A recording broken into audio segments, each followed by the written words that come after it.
if nothing else, I hope there's a special spot in hell for Vince McMahon for what happened. I will never forgive your mother for giving birth to you.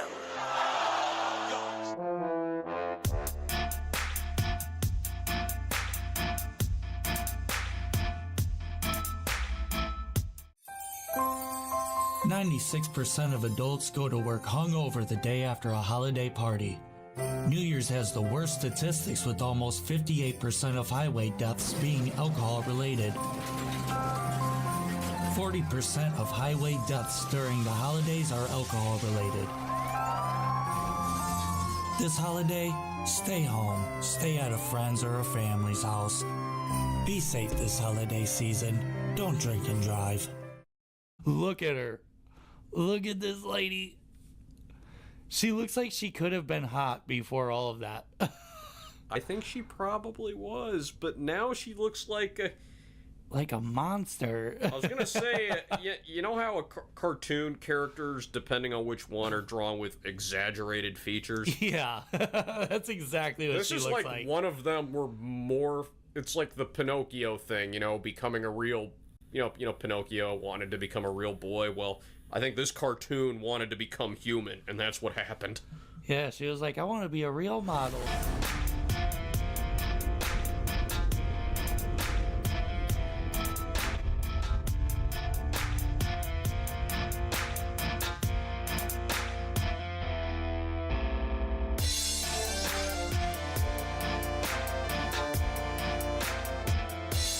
Actually, The Matrix came out at this time. And, right, but if that is a dude, I want to see his boobs.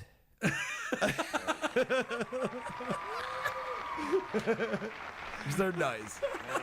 No lie. Beautiful work. That dude has some hot. It's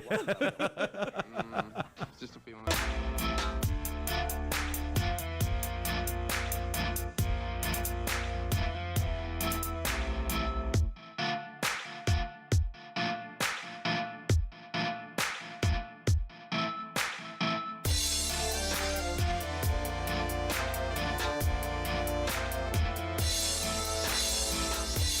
Fishing gear. Oh yeah, you need that. Paracord. I'm telling you, in like an apocalypse situation, you need fishing fish, gear, bro. You can't run out of fish ever. Nah, man. Jesus fed 1,000 people with one. Yeah, that's because they were everywhere. There was a plethora. He didn't do nothing special. No, one fish. No. Yeah, I understand. It was just one. But does that mean like one type?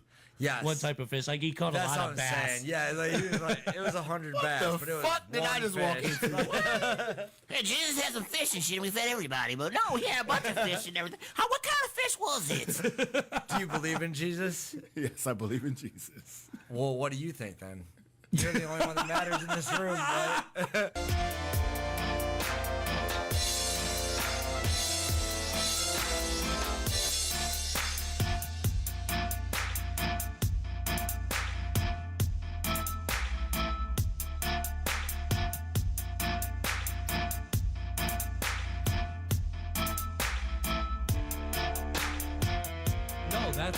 That's now this is a dude. No. Yes. Elliot Page is a biological female. I thought she was Joseph Levitt, and then she was Elliot Page. I'm confused about this. I think you're confused about this. Elliot Page like, is she's not that dude. Like, look at my screen right here. She's not that dude right there? No. She looks like him. Now I'm totally not turned on anymore. Now I need the show to see this. I need to look up Inception. Wait, she was in, then what was she in? Because I totally was confused. Inception. Dude, I was so confused by her gender that I thought she was a completely different person. Like, when they talk about her in the media, I'm like, that's her. For everyone watching. No, she was Joseph Levitt, and then she became her. No. So wait, she's a chick then, for real, for her entire life? Hold on. Yes. So she's been a chick. Gender shit messes me up, man. Elliot Page is I thought now it was a Joseph male. Levitt. Yeah, that's Joseph. Oh my As God. a chick, dude, he would have made made a beautiful chick. Like, dude, I can see it now. but I'm saying, like, I always thought that. Anytime she was in the news, I was like, oh yeah, that's just Joseph Levitt. Like, I swear.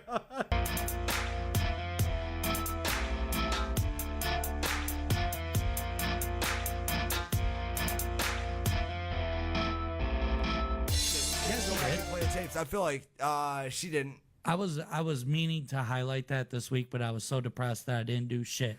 What are you depressed about, man? The whole court thing. Fuck you. This ain't therapy. Shut up. This is my therapy, fuckface.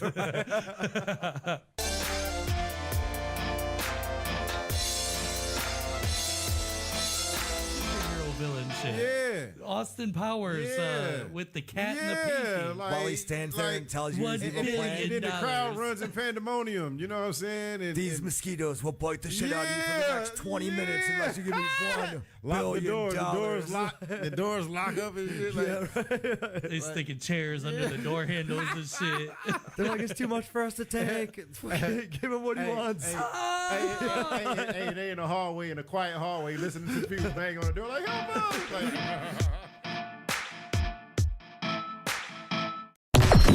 Chapter systems are offline. Number one.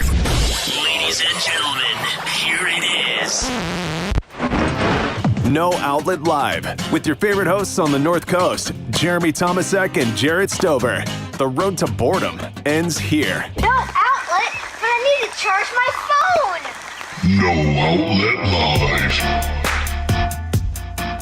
It's your boy, Jeremy Tomesek. I am back with you. It is December 15th, 2023. We are No Outlet Live, brought to you by Guardian Roadside Solutions and FlatHousePress.com. I am your host, Jeremy Tomesek, the favorite host on the North Coast, and I'm accompanied by Jarrod Stover. What's up, man? We haven't talked in a long time. I don't even know what we're about to talk about. We got a lot, though, because we ain't talked to each other in so long. So, Dude, hold on. Yeah, so there is a lot to talk about. I got some catching up to do. okay. So, I know you got some good shit coming up. last week, I had this thing going on for probation on Friday, so I had to miss the show, and it was during the same times. It was actually like from 7 to 9, but that was like half of the show already. I was like, whatever, we could just record next week. Right. So I had to go to this meeting, right? And I had to pay to go to this meeting. It was like $40, and I had to do a bunch of these meetings. And they're $40 each? Or, yeah. Jesus Christ, dude. For what? For the DUI thing or OVI, whatever it is? Yeah, so this is one of the terms of my probation. It came down, and my probation officer isn't really good at his job, and he doesn't seem like he wants to be there. So he's like, he keeps on giving me bad information, it seems like, and it's weird. It's like he's trying to trick me into violating probation. Damn, he's trying to set you up. Or he just sucks at his job. Well, if I'm a probation officer, though, and I got nothing better to do, I'm just fucking with everybody on probation, just making them jump through hoops for no reason. Like, Well, no, he's supposed to be like, he told me that I was going to be waiting for a call for this meeting that I had to go to. Okay. It's called MAD. Mothers Against Drunk Driving? Yes, Mothers Against Drunk Driving. Oh, damn. All right. Yeah, dude. So I gotta do these meetings, and the dude was like, "You're gonna be waiting for a call because I'm going to notify them that you're new to their program." Well, a week goes by and he doesn't I don't get a call about it. So I call the MAD people, and they're like, "No, your PO is supposed to give you this packet that has all the information and how you schedule all of your meetings." Gotcha. So I had... Oh, I'm sorry. So before you go any further, why do you have to do it, though? Like, why do you have to do MAD or whatever? The judge. The judge said you got to do judge that said. as a stipulation. You got to go have some moms yell at you for being a drunk asshole out on the streets. This is the funny part about it. Okay. So I go to this meeting that I scheduled myself, that I had to call them and figure all this out on my own a week late. Well, later. I really have a long time to do, like, I think it's like 5 that I'm supposed to do. I can't remember what he said. Damn, so you're in for $90 or like that wouldn't make sense. 190. Yeah, like 190. It's like $200. My math was not mathing. Yeah, so it's like $200 that I got to do, right? So it's actually like 160, right? 200. Yeah. All right, go ahead. It's like $200. I'll get there, man. I'll meet you some point. You know. So I've done the math. Trust me. Yes. And so I go to this first one that I schedule on my own. When he told me they were calling me, I contacted them and then scheduled the shit on myself. And I had to pay $40 per each of these meetings. I show up there and the lady that's supposed to take our information and then send it to the probation office is late, running late. Oh, damn. At a place that I didn't even know where the fuck I was going. Their website doesn't tell you where to go in this building because it's the city hall of one of the suburban cities around here on the west side. For this first one, all of them are in different places. I'm going to be driving to Berea. Damn. I'm going to be driving way out east to Geneva. Which doesn't seem like it makes a lot of sense to keep a drunk on the road. You know what I mean? Just saying. It's terrible.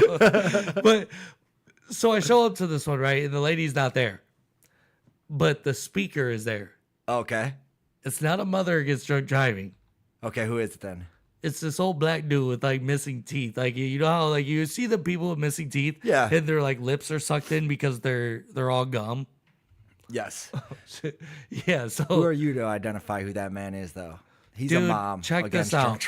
I paid for this. I paid for this meeting, right? Yes, you said. This guy's sitting there talking, and he says, "How many of you have been out and you just said, you know what?" He was like, "Most of us are probably here because of this. You're probably here because you were like, I'm not leaving my car somewhere else and I can drive home." And he said, "Have you ever gotten drunk into your car and then felt like you sobered up?" That not once, but I've driven drunk a million times. Man. Like, I'm not gonna lie to you. A lot of people were lying in this building, but there was this one kid that kept chiming in with him because he was asking for participation. Everybody was like, "I don't want to be here." Right, and that dude just wanted to be the center of attention. He was like, "Let me tell you guys about me." He was being like a center of attention kid, and Right. he was like, "Oh, let me tell you what alcoholism is," but he sounded like an idiot the whole time. Yeah, like he didn't know what he was talking about. He's like, "This is exactly what alcoholism is." You're like, "That's exactly what it's not." Like, dude, the fucking speaker does the same thing with this guy. And he says, "Have you ever gotten in your car and it felt like you just sobered up just enough to where you could drive your car home?" Okay. Most of us are thinking like, yeah, really I have. I've gotten in the car and it was like, no, I feel like my body is like powering up just for this. Okay. For this drive home. I can make it. See, I'm different than you though, because I feel like I don't care what I'm on. Dude, I can get behind the wheel and go. I'm a driver. That's what he's saying though. He's saying like you get in the car and you feel like, oh, you're good. Oh no, I'm not. I'll be like, dude, I'm gonna fuck something up. I'm doing it, you know. So check this out. This dude's explanation for that feeling that you're opposed to this feeling, but I've had this feeling. Okay. I've had the feeling where I got in my car and I was like, all right, like just the nervousness of me is getting me like sobered up a little bit for this drive. Yeah. Okay. So yeah, because you're nervous, so you're sobering up because you're nervous.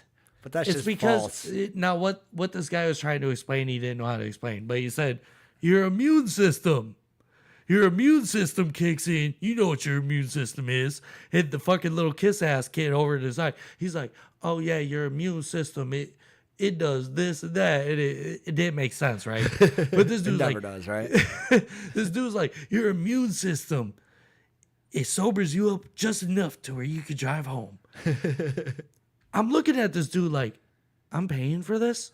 Are you fucking serious? Like, your immune system fights sickness. Well, your immune system attacks disease. It does not sober you up enough to where you feel like you're frightened yourself into driving fairly well.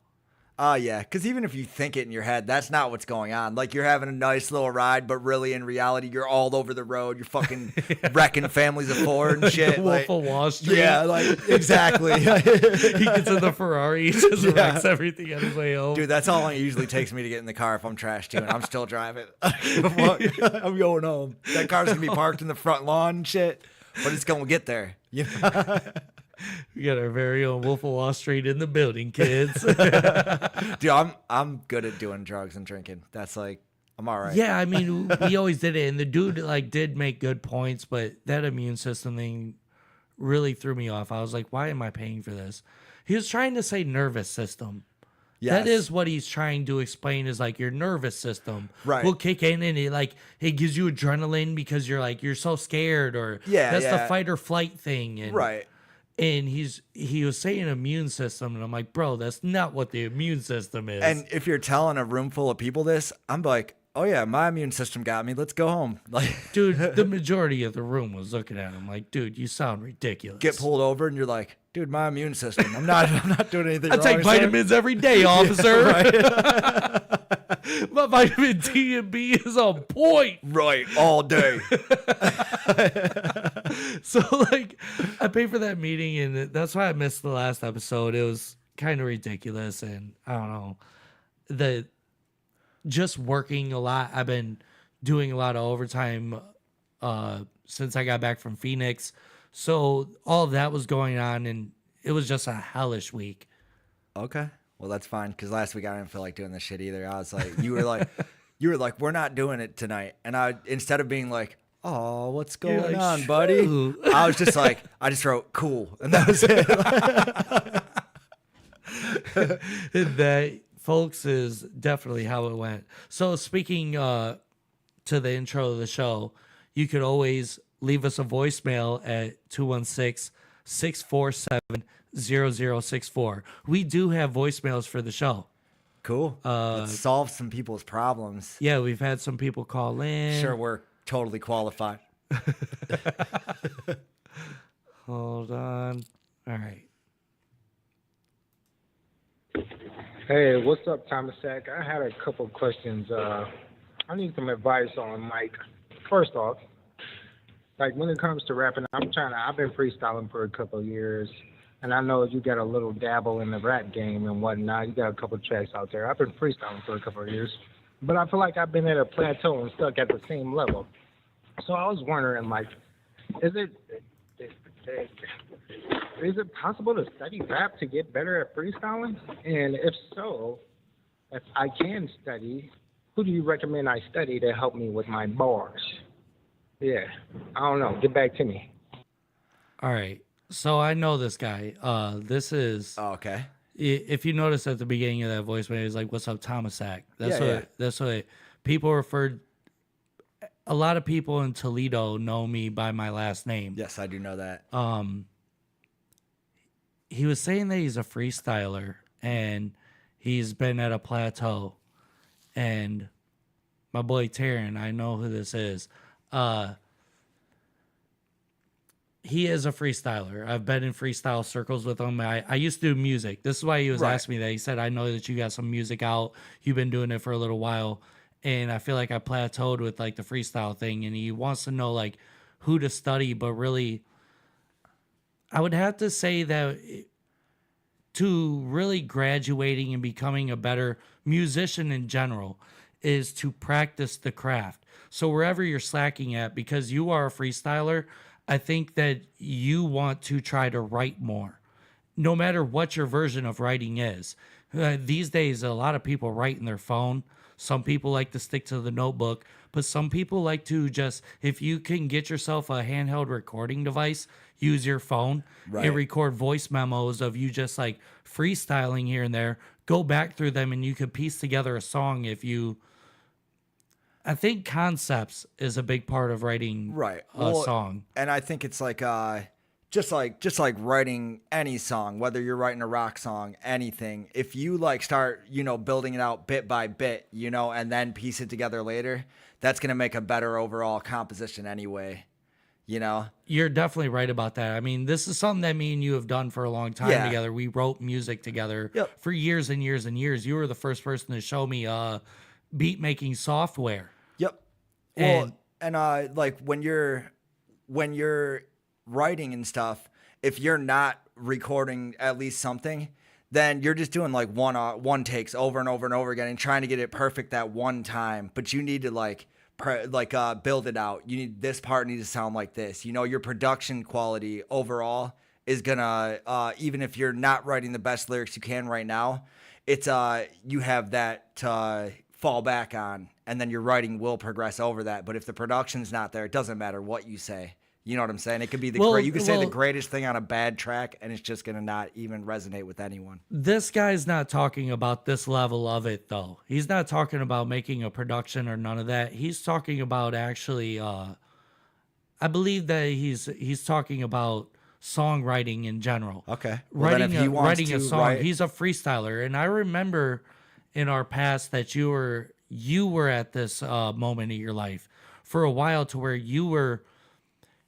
you're different because you are a musician. You play instruments and stuff, and you'll think of a whole song all together. Yep. But when you were writing your own, I remember you had these moments where you were writing choruses just because they were at the top of your head while you were playing the guitar or whatnot. And you were stuck at this point where you were always asking me. I've just always had the ability to have the lyrics there. I have a lyric style of mind. But that's your talent, though. You know, like when we work together, you are the one who comes up with the good verses. You know what I'm saying? And then we both kind of work on the music and the production of that behind it. And I'm good at writing hooks. You know were what I'm at saying? his point, though, at one time where you were stuck with this thought of, I'm freestyling these choruses. I'm coming up with these little things here and there, these tidbits that are good, but I'm not actually like putting together the whole project. Yeah. And eventually you did work yourself up to it because of working with me. So maybe the answer to your question is that you need songwriters around you. And you need to work with other people with different abilities. For sure. That's actually a good point. That's a thing that I always used. I found people that are better than me at different aspects of music. And it grown how I was able to structure songs, my songwriting and everything, and my rhythms and my cadences all came from listening to actual musicians. Right. Actually, I came across guitar players, drummers, and all this stuff would inspire different styles of me writing a lyric or a song. Right. Well, just like you see, like even like comedy shows on Comedy Central or whatever, they have a group of writers. You know, there's the Writers Guild and all that, and it's a group of them come together. So even if you have like some good stuff, if you bounce those ideas off somebody else, you're always gonna take it into a better direction because you weren't thinking about that. You know what I'm saying? And that goes across all different platforms of this kind of media style of just writing in general. Work. And all of that works like that. Don't be surprised if your favorite comedian is doing a Netflix special and he had writers and other comedians join him on helping punch up his jokes, getting everything formed correctly for the performance. Because really that's what music comes down to, is the same as comedy or acting and all of that. It's you're preparing yourself to be able to give a performance on the spot no matter what. Yes, exactly. And that's what it comes down to. So if you practice hard enough and you get people that are better than you at what you want to do around you, and you keep them around you, you grow with them, and you end up coming up with your own like foundation and way to become your own version of whatever you think you can be. Yeah, right. Because everybody's got a shtick. You just have to build yours out like to what yours is. And it comes from inspiration. All of it comes from inspiration. Everybody starts off with being a fan of a certain thing when it comes to media. You know, when you're acting, you look up to De Niro, and you end up having like this De Niro-esque thing when you're acting, or comedy. People grew up watching Pryor. How many comedians, Eddie Murphy grew up watching Pryor, became like a Richard Pryor. Right. Because he was inspired by the stuff that he wanted, but he formed his own version of it. Exactly. And that's what you have to do, is make whatever you're doing your own. Because if you sound too like cookie cutter and out of the box, like people have already heard that a lot. They want something new. So like I think your writing style should be different than everybody's if you can make it that way. You know, there's got to be a stamp. You got to put your own stamp on it. Yeah, for sure. So that's I don't know. That's the best advice I could give you on that. Like when you hear a track by that person, you know it's that person right away. You know what I'm saying? Always. You're right. They have this stamp, that signature sound. Yes. when it comes to music, you have a signature sound. Every single major person that ever did it had this different thing. It was just always a different thing. No matter what their style is, how they dress, the way they look, what genre, there was always a specific thing to each big artist or band. Yep, exactly. Yeah, so I don't know. Find your thing and work with people that are better than Go you. back to your roots and listen to some Cassius Clay, the original, like as you say, the original poet. Hey, hi, my name is Candy Raider, and I was just calling in because I need advice. My fiance, he plays this video game all day long. He's addicted to it. I mean, he's been playing it for like years now. And in the video game, he can talk to other people. And I'm just wondering what I should do, because in this video game, even though we're engaged, he's my fiance. I don't know. I might have said he was my boyfriend, but he's really my fiance. And in the video game, he married a different person and slept with them. I saw it all on the live stream, and I just don't know how to deal with it. I don't know if I should break off the engagement with him or what, because I am just so mad. And he keeps telling me it's not a big deal, but I feel like it's a huge deal. It's a huge deal. He married some other girl. We all got work wives, you know what I'm saying? You can't be mad at that. I gotta know what video game this is, because like a lot of people, the video game world is kind of crazy. Well, did he cheat on her, or his avatar banged another avatar and she was unhappy about that? She said that his character on the game married a girl in the game, but she's heard them on the game, because you know how you can like talk through the headset. Yeah. And like Call of Duty, you're calling people gay and all kinds of stuff. Yeah. While you're on there and saying the worst things in the world to just strangers. But this dude's married with a girl on whatever game he's playing. And it's probably not even a girl. It's probably just a dude with like a girl voice. And he thinks like he's getting catfished right now. Like she ain't got nothing to worry about. Is Like, that dude with the girl dick on episode 16? yes. Like, he got him some girl dick. Didn't even know it. He got married in World of Warcraft. Yeah, right. His fiance is like, I don't know. I mean, oh man, I don't know. Video games are like weird. I don't know. I don't think that you could really take that seriously.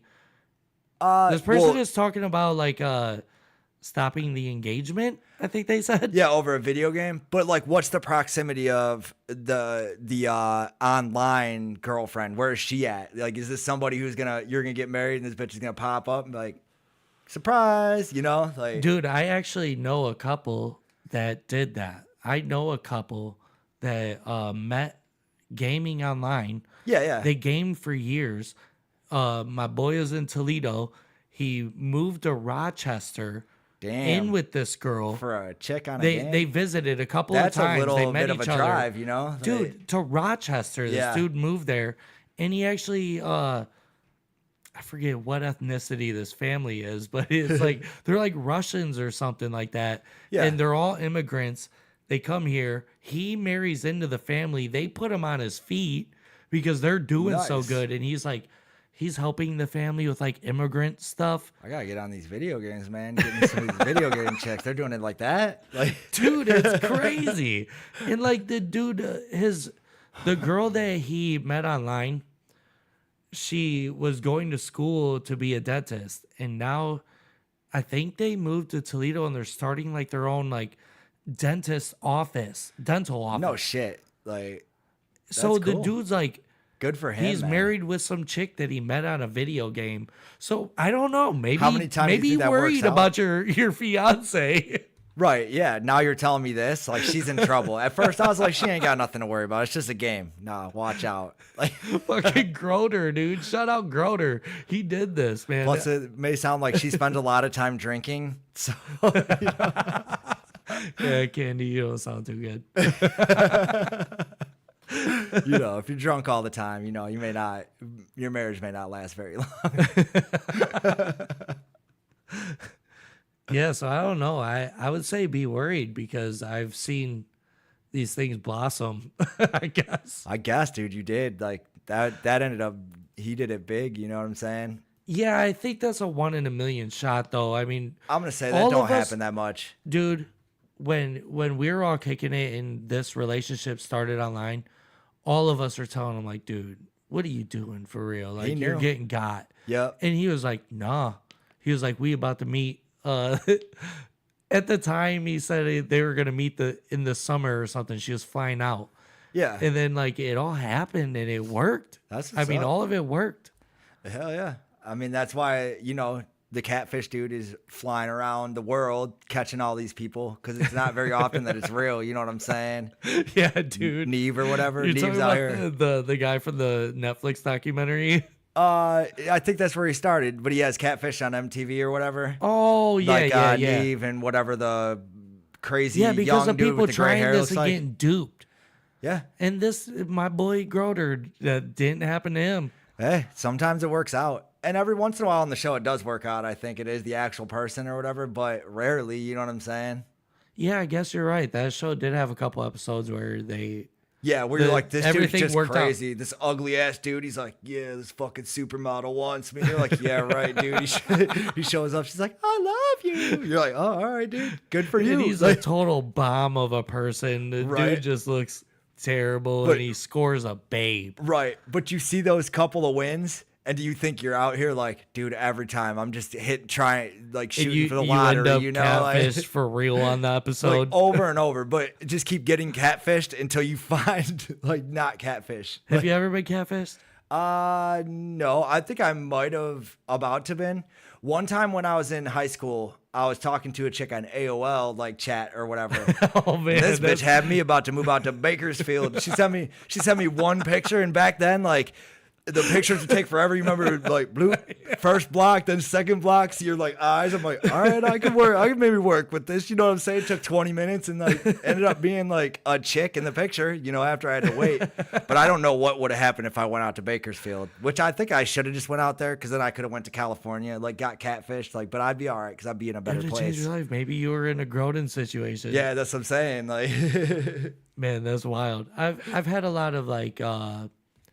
Meet up with I'm a millennial. I was raised in the middle of all this internet stuff. When internet dating started, I was on there and I did all that. I've seen a lot of like heavily filtered social media, and then you meet them in person and you're like, come on.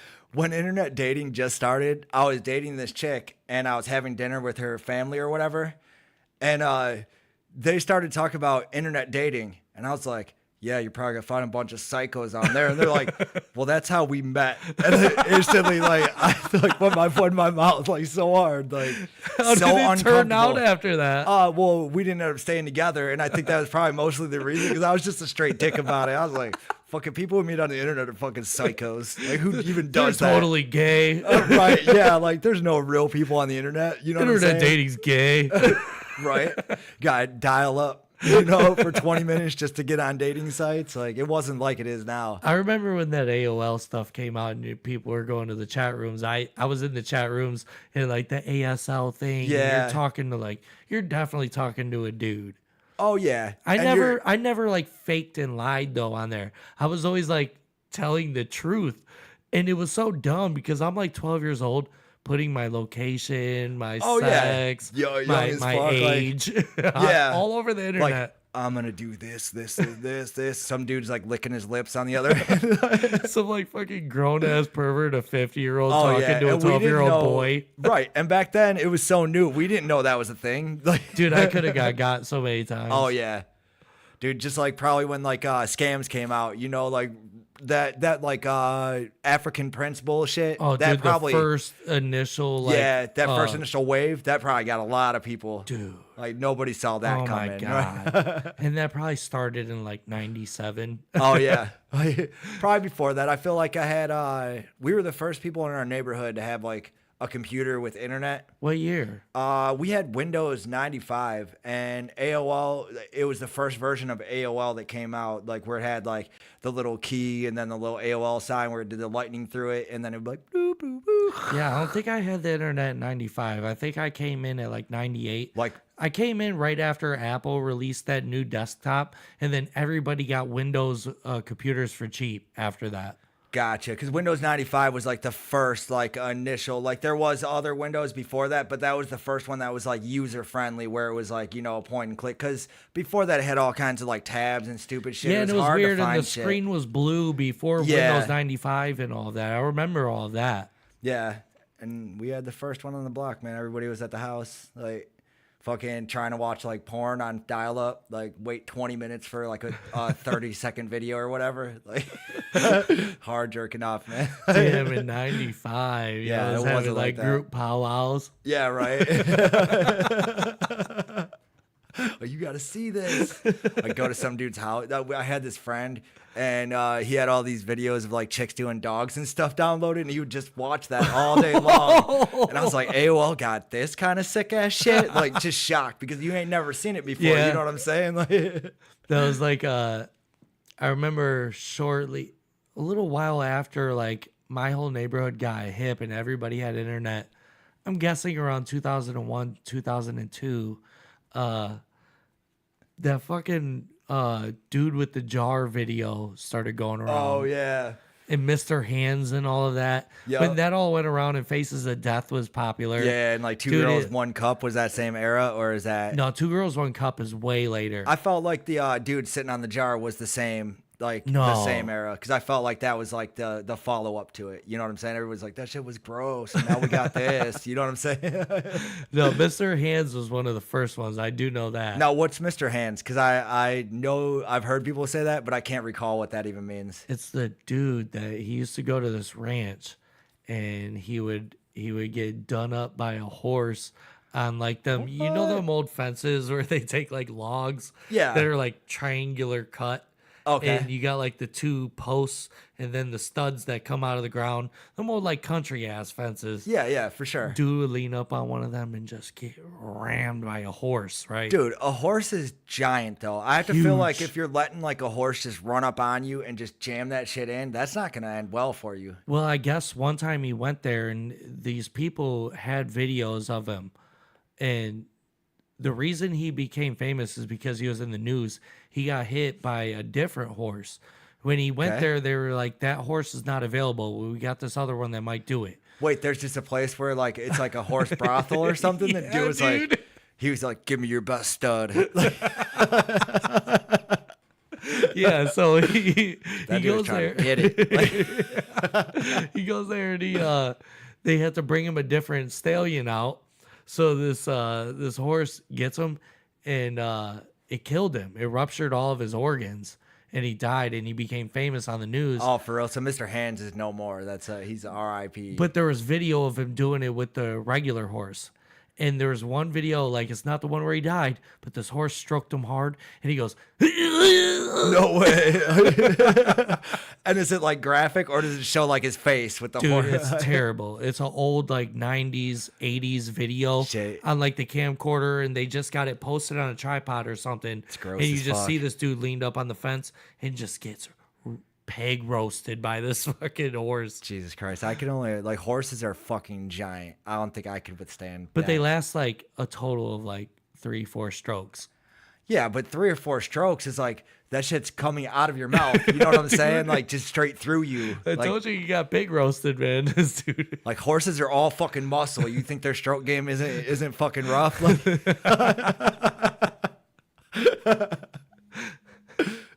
That's ridiculous. yeah, it is. But funny. Oh man, so what were we even talking about? Which voicemail was that?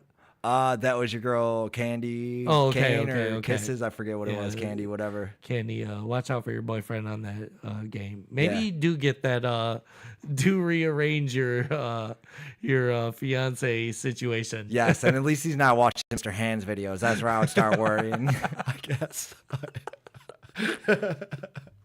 Oh shit. Hey, this is Mike. I'm a really big fan of the show, and I'm looking for advice right now.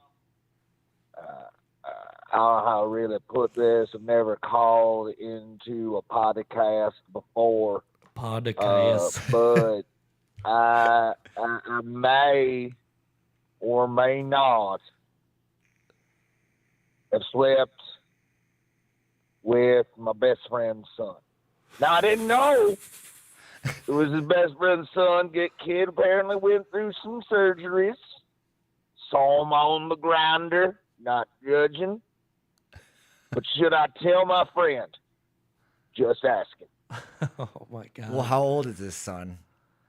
Like, because if he's a grown man, there's no reason that they should have to tell anybody anything. So you do that shit behind closed doors. I don't want to hear about it either. Like, I wouldn't tell no one. Your best friend's son is kind of crazy. I mean, could you imagine like telling somebody that you just hooked up with your best friend's daughter on Tinder? Well, I don't understand how it's never like my mom's best friend. You know what I'm saying? Like, yeah. I think that's more common than the kid. You think so? Yeah. For sure it is. Well, I mean, like opposite. Like it's the mom, not two dudes banging. Like mom's friend bangs mom's son. You know what I'm saying? Right. I think that's actually kind of common. Shit, I must have not had no game back in the day then. I didn't. One of my mom's friends. That'd be cool, though. I had a couple of friends with the moms. Oh, there you go. I was like, man. You were in if there. I was ever given that shot. Hell yeah. I did. Dude, I've been there was too. a little ass kid. You got that shot. Yep. I know. Only Matt Rife got that luxury. Only because women don't usually generally date younger dudes. You know what I'm saying? Or, you know what I'm saying? They always look for older men. So, like, when you're on the young side, you can't get, like, MILFs. I guess I'm with you on this subject. I mean, I don't know if he's on Grindr and it's of age, but you have to tell your best friend. Do you? I mean, if like you're inviting him to your wedding. Oh man. Yeah. Just wait until that.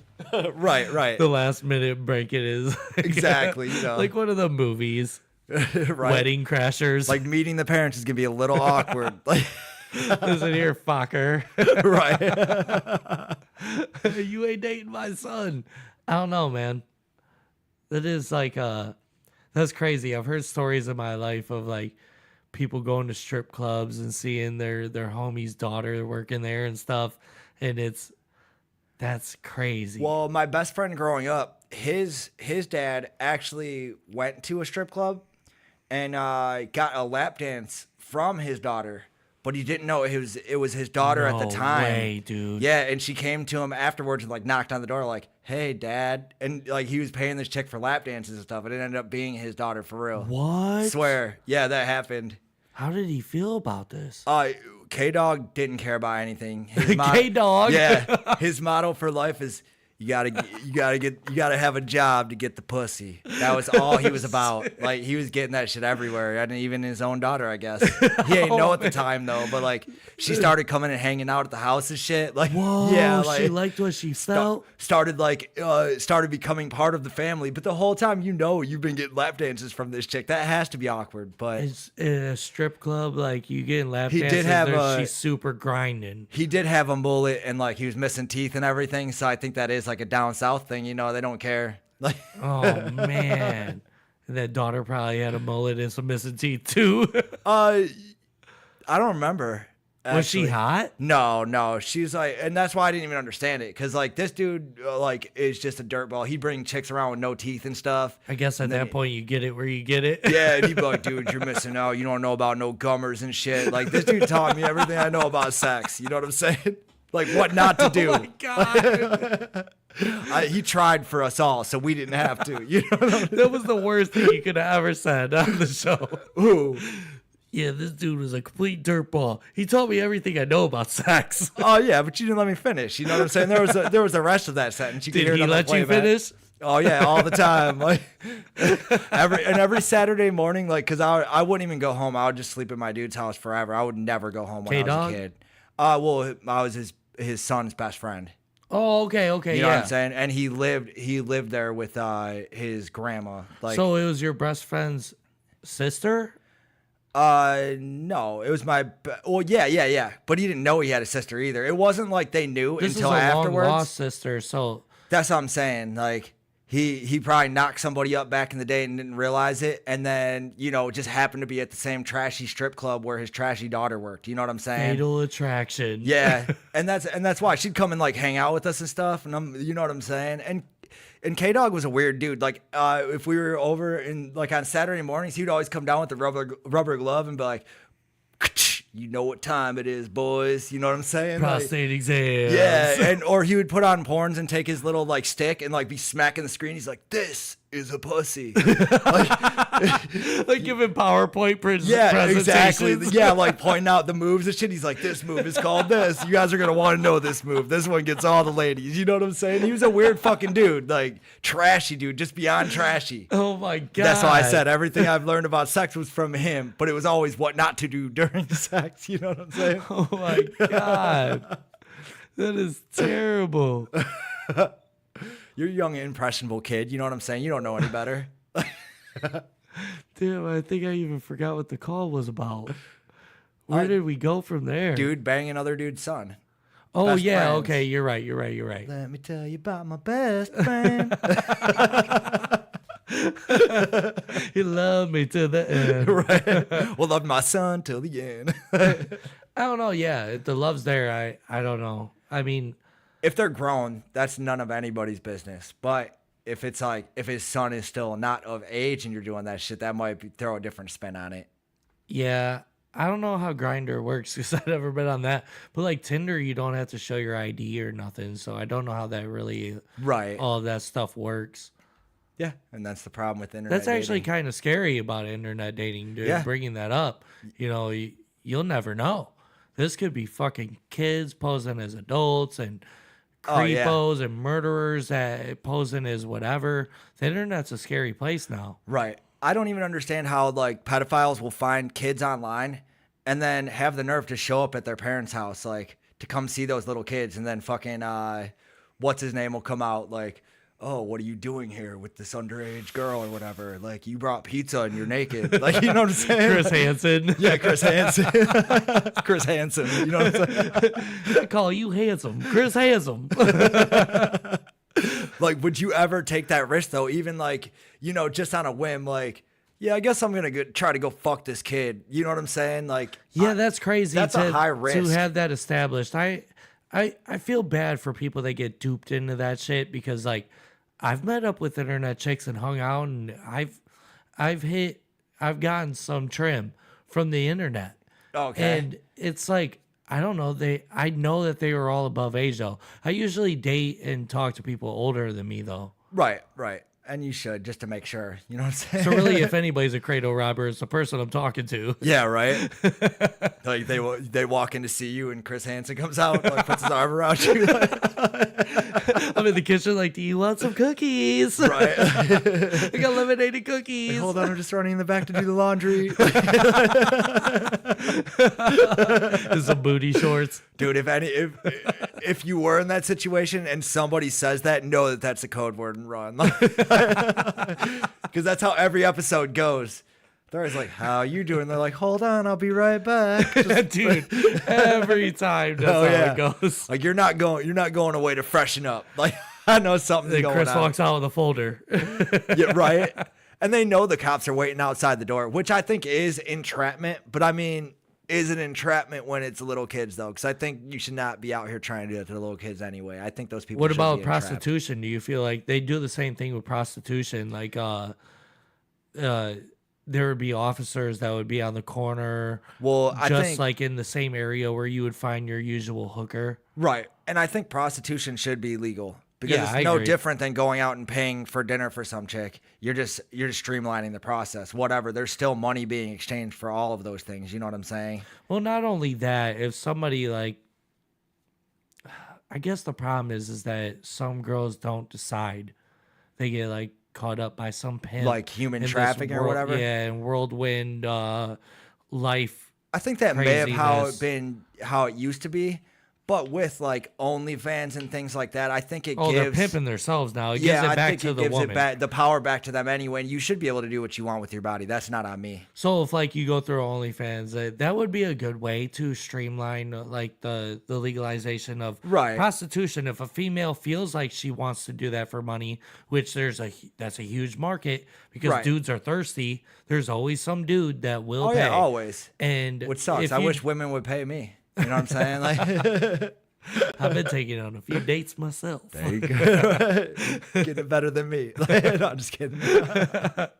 Yeah, but I guess that would be a good way to make that transition into legalization is to use forms of OnlyFans and stuff. Well, yeah, because I don't think you should be able to take advantage of somebody else for monetary gain, but all jobs do that. You know what I'm saying? They're paying you nickels and they're fucking making millions. You know what I'm saying? That's the truth. I mean, everything is extremely taxed.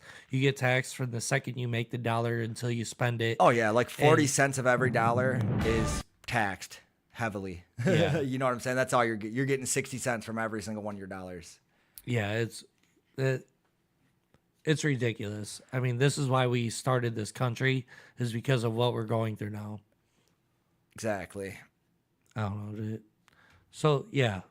I don't know. Tell your friend that you're banging his son. Yeah. Or don't, if he's of age. If he's underage, let him know. Dan from Westlake. I actually wanted to give you guys a call. My wife's pregnant, and everybody tells me how in like the third trimester she's supposed to be so horny and putting out all the time and this and that. Dude, nothing. It might as well be the Sahara Desert over here. What am I doing wrong? Is it me? Well, I don't know. I'm gonna listen to your response. Thanks.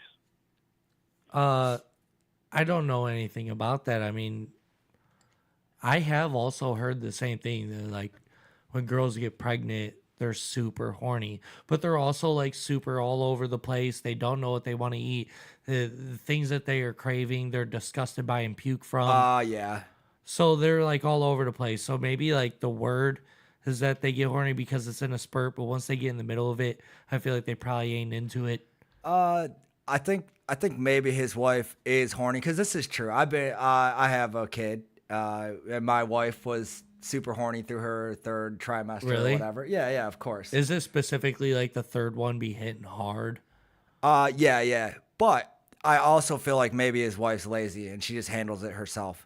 She don't want like to be banged or whatever. She just gets herself off because she don't want to go through the motions of, you know, when you're pregnant and you're trying to roll around on the bed and have a good time. Like she's just not having that. Yeah. So I don't think it's necessarily him or whatever, but I do think it's just a convenience thing. Like that is a good point. I mean, she probably is horny and just handling it.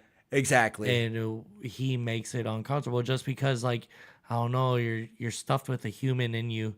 Oh, yeah. You know what I mean? And so having like this man on you, Dan, you're probably like some big hairy gargantuan. And I don't know if you've ever had third trimester sex. No, never. I've never had a pregnant chick. It's not like regular sex, I guess, because like I said, the chick is like overweight and feeling out of shape and like a lot of dudes think that's hot. Did you think it was super hot? I didn't mind it, and I didn't really think about it before I tried it. I was kind of like, I'm not gonna do that. Like, you know what I'm saying? I probably wouldn't be a guy that would like that, but it wasn't bad. It's not great either, though. You know what I'm saying? Like before and after my wife were pregnant, it was like good. You know what I'm saying? Yeah. But when you're like third trimester, you're about to pop. Like you're just over life anyway. You know what I'm saying? You're all like, is that third trimester is like at the end of it? Yeah. Well, it's three months is a trimester, so 9 months. The last 3 months That makes sense. Yeah. You got me back on the math thing. Well, and I've also dealt with a pregnant woman before. You know what I'm saying? Yeah, that's wild. And not the greatest, but don't knock it until you try it. You know what I'm saying? It's all right. It does the job. So like, it sounds like his girl ain't putting out though because she's handling it herself and she's pregnant and doesn't want to deal with the whole thing. So where does that leave him? I mean, that kind of sucks. He's got to handle it himself too. That sucks. Yeah. She could throw him a nice HJ or fucking. Man, her mouth ain't pregnant. if you were just miserable all day long, would you be just throwing nice HJs out? You know what I'm saying? Does it take that much effort? For a very pregnant woman, everything takes a lot of effort. I guess you're right. I guess and you're maybe right. my wife was just a whiny little bitch about it, but it didn't look enjoyable from where I was standing. You just grab her hand and do it. And then you might as well be jacking yourself, but you're using her hand anyways, just because you need the feeling. You need that touch. Right. You know, like, yeah, I'll help you help me. You know what I'm saying? Just a dead hand. You're just shaking it. Like. She's asleep and shit, drooling on a pillow. Right. But I mean, it's so dudes do nothing during pregnancy. Like, even during the birth of your child. I just sat and watched Futurama, and my wife was just in the bed, like, fucking screaming her face off, like, I'm gonna fucking kill you for doing this to me. You know what I'm saying? You're like, wait. This is where he meets his old self. Yeah, right, exactly. This episode's so sad. The dog dies all alone. But it was cool. I stayed up at the hospital, like just hung out in the little chair, just watched TV overnight or whatever. Did you watch the actual birth of your kid, like her come out of your girl? Yeah, and it was pretty nasty. But it's still like your baby being born or whatever, so you look past all that. But then when they delivered my baby, like her arms wouldn't move, and she was just laying there like not crying or anything, and like Damn. Hundreds of fucking like nurses and shit come running in. They're like, code red, blah blah blah. Like they resuscitated your daughter after birth. Yeah, it was kind of crazy in that sense. You know what I'm saying? And then like all of a sudden, like all of them are crowded around, and then all of a sudden I heard her cry. You know what I'm saying? So I knew she was all right. But then they're like, she has to go to the NICU. Call in 10 minutes and come up and see her or whatever. And I call in 10 minutes, and they're like, we don't have no baby by that name. I'm like, Whoa. You fucking lost my baby in the first 5 minutes? Like, come on, let's be real, dude. Like, so what happened? Why did your daughter come out like stillborn? I don't know. And it wasn't like stillborn, I guess. She was blue. And that was kind of scary. Stillborn means they yeah, never like come she wasn't back. instantly But dead or whatever. yeah. But like she was like breathing, I guess, or whatever, but very like little, and her arms weren't moving and stuff. Like, so it was pretty scary. They didn't know why it happened, but then she just went to the NICU and they like patched her up and shit, and then, you know, all of it ended up working out. But it was kind of a scary situation at the time. Yeah. And that's the only time I've ever dealt with like going through childbirth, and I don't think I'd want to do it again. That shit's Was there like a weird smell in the room because like somebody's organs are just coming out of them? I didn't notice any weird smells. You know what I'm saying? I guess like was, hospitals are like overpowering with how like sterile everything smells. That it smells like hospital. I thought it was crazy that they actually brought out like what looked like a toilet plunger when like her head came out, and they were just sticking it like trying to pull her with this. I'm like, dude, you're gonna give my baby a fucking cone head with this thing. Like, are you serious? Yeah, and they're not, and doctors are not gentle at all. Like, there's a baby plunger. Yeah, dude, you think like babies are delicate or whatever? They're like fucking rubber bands, and these doctors know that, and they're just vicious with these kids. I was like, dude, they're like probably half the reason her arms aren't moving is because you guys were assholes and were too rough with her. You know what I'm saying? Dude, that's rough. I had no idea there was baby plungers. Dude, when they pulled the plunger out, I was like, what the fuck are you guys doing? Like, you know what I mean? I would probably do the same thing. I'd be like, whoa, what is that? Right. And they're like, no, it'll be cool. And they're fucking ripping at this plunger, and it's like popping off and shit, and then they're throwing it back on like did it sound like that? Like yeah, like just, you know, a plunger like they're like, you think it works on toilets and not your wife? Right, exactly. She is a toilet. Yes. Women are fucking all toilets at some point in their life. Said R. Kelly. Yeah, right.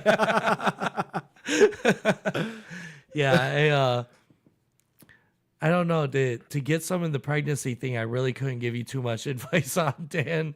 But I guess like it depends on the girl. You said that your wife was down and she was getting busy throughout it, and then I'm assuming there was a whole lot of times where she was just handling herself. Probably. Cause like it did get to a point where I'd be like, oh, I don't even want to do it right now. You know what I'm saying? Yeah. Like, and she'd still be trying to go. You know what I'm saying? You think maybe Dan has like a fetish for it? He's just dying for some good pregnant pussy because it's on the internet. He better do it now if it's in the last trimester, though. Yeah, Get dude, that shit you a got few good times. got a couple months, maybe a month left. Right. Like, yeah, if that is your fetish, man, you're going to have to do it all over again. And once you go through pregnancy, you don't really want to do it again. You're on limited time, brother, until it's ruined. Exactly. And then afterwards, if you don't get it now, once that baby gets there, every time you're trying to get that shit, that baby will cry because it knows instinctively. It can't talk and communicate, but it knows like it's trying to fuck you over. Yep. And your wife looks like a catcher's mitt. Yes. It feels like one too. Yeah, so and I thought it was gross after childbirth, like the things chicks have to do, like use the big giant like tampons and shit because they're just bleeding for days, like in the hospital and shit. Like, hold on, you just spreaded your arms like 2 feet. There's no, like mega tampons. That yeah, they use these after things that? were like fucking adult diapers, but they didn't have like the little hooks on the side. It just like was like, dude, stop it! Are Swear. you serious? Yeah, and she's bled for the first 2 days or whatever, like, and it was crazy. God, that is so rough. Yeah, like it was pretty fucking, like childbirth, everything about it from top to bottom was pretty gross, except for the making of my child, which only took a couple minutes. You know what I'm It took exactly 38 seconds for the ruin of my life. Yes. Which I wouldn't say. I love my daughter to death now, but had I known I was going to have to go through all that together, I would have probably maybe second guessed myself and be like, I don't know if I want this. Could you imagine if like as a man, you had to go through that where like a baby, a human comes out of your dick? I couldn't. And what if it was just like came out of your pee hole, dude? It stretched that far, Dude. like a head comes out there plunging the tip of your dick, like we almost got it.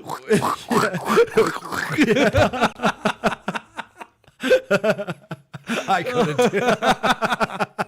I couldn't do it. I'd be crying and I guess like females they be crying and screaming during it.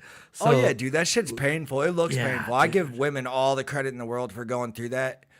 Chicks who do it multiple times, like who have like 6 kids, I wonder if after the first time it gets easier or something. Because I don't know if you could keep going through that over and over again and knowingly doing that to your body. You know what I'm saying? Because that like shit is twins, quadruplets. Hell yeah. And What, that the mom of Octomom? the Octomom. Dude, that's crazy. Yeah. That lady had, what was that, 7? Oh, well, 8 is Oct. Dude, oh my God. 8 kids Yeah. inside of your body at once. One time. I watched my wife do that one kid. Like, could you imagine you're sitting there and these kids just keep popping out? Like a Mexican car Yeah. coming over the border. Exactly. You know, like a Volkswagen Beetle with all the clowns jumping out of it. Like Station wagon with 20 Mexicans. Yeah, right. That is wild, Yeah, bro. that shit's intense. I give all kinds of credit to women for doing that. And Women are strong for that, dude. They say that a man will never feel that kind of pain unless it's a toothache. I think they said once you get tooth pain, that's really? the closest a man will get And that's the to worst pain childbirth. ever. All right, and if I can relate that to that, like I understand what they're going through totally because I hate toothaches. That's the worst pain in the world. I've seen people debilitated from toothaches. I I've never have really been had too. it like that. One time I did, and I couldn't sleep throughout the night. Anything, it was just miserable until I could get to the dentist the next day or whatever. Makes you puke. Yep. You're just completely done. Yeah. You're donezo. Yeah, and I still feel like it'd be worse to pop something out of my vagina. Yeah, dude. For real. Yeah, I mean, shitting on a kid has to be crazy. Yes. And you gotta think, like, after you're done with that, you probably feel invincible. After you do that one time, you're like, men really ain't shit. For real. Right. Like, dude, you can go to the gym all you want. I shit a kid out, dude. A human. Yes. A Like, human. I don't care what you did. Like, I'm gonna fuck up your day. I had kids. I watched a doctor take me apart piece by piece and then Right. put me back together, and I brought another human in here. Right. Well, I think it's crazy. my wife did like natural birth, but like I think it would be nuts to watch like a C-section or something. I think that's when it would have got like really, really gross. Like, yeah, it's like watching Dexter or something. Somebody just get right. opened up. Yeah. You just watching your wife get opened up, dude. Right. That's crazy. Yeah. They're pulling organs out. They're doing all kinds of stuff. You can't believe she ain't bleeding to death because she's so open. Yeah. Like, is this bitch gonna live? Find out. Find out next time on Why Are These Intestines on the Table? Yeah, right. Shit is crazy. I remember when I was in junior high in sex ed class, they showed childbirth on the video, and I was like, there's no way. Like, I couldn't even really watch it. Because that's one of the most gory things. I watch a lot of gory stuff. Yeah. That's one of the worst things I've ever seen. What? Just watch it? Wait, watching the video at school that they show you? Yeah, dude, of birth. It was kind of like a joke to everyone when they showed that shit like in school, because everybody was making the comment about how the chick didn't shave it all, and it was just giant bush, and then they focused on that instead of focusing on this nasty ass fucking head that's like I couldn't popping out get of past it. that, dude. Yeah, right. I'm sure that was the big discussion amongst everyone else, and I was horrified. Yeah, I couldn't imagine like you were laser focused, like this is gross as fuck, and they're like that bitch didn't shave. Yeah, they're like, look at the Jufro on this lady. Yeah, right. Yeah, but. I don't know, man. Those are so fucking juvenile. I'm still juvenile as fuck because of stuff like that. But I'm lying to you. I was still making those jokes yesterday. Yeah, I can imagine like, I don't know, seeing the thing that I enjoy eating, doing that. Yeah, but you get over it and then you continue to eat it anyway. Yeah, men are pretty gross. People are gross. People in general, yeah. Yeah, people are just gross. Yeah. That's really like, as you get older, you realize just all of that stuff is kind of gross. Everything to do with all of it. Yep. Fucking. Just life in general. It's fucking gross most days. That's the message you get on NoOutletLive. You can always leave us a voicemail at 216-647-0064. We'll be back after this break. The show will be right back. No, seriously. Not like the time your dad left for cigarettes. I'm that kid whose father went out for a pack of cigarettes, and he never came back. No Outlet Live.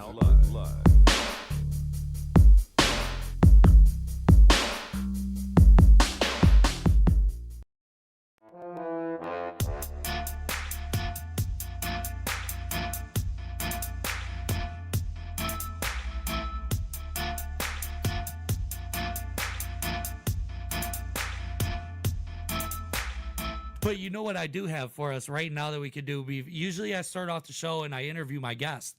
But before we kick off the interview, and I'm not going to force you into this, but Jarrod, you are forced into this. What are we doing? So I found this on... yeah.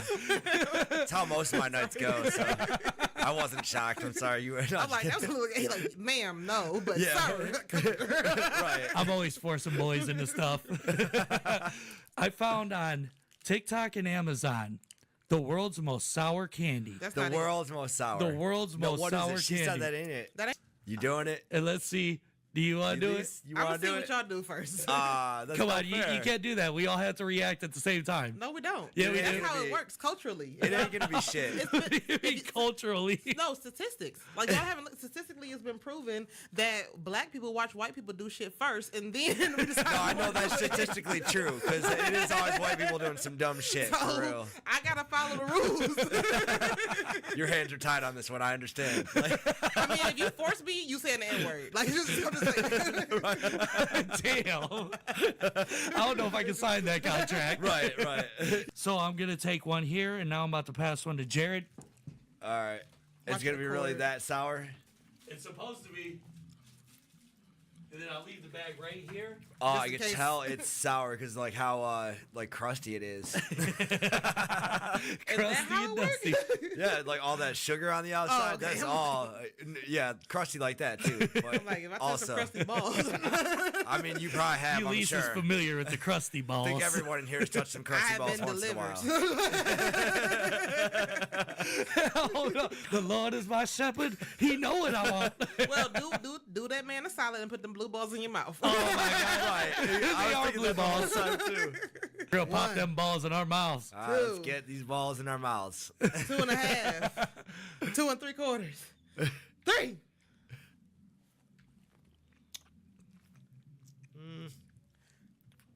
Not yet.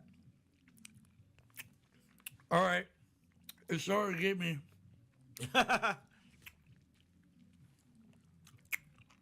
All right. It's like a warhead. Yeah. Like a warhead, it is a little more intense. My eyes are watering. Like, yeah. 346 minutes later. I ain't gonna lie, I was chickening out on the show. I wasn't gonna do it, but here you go. And this blue is my favorite color.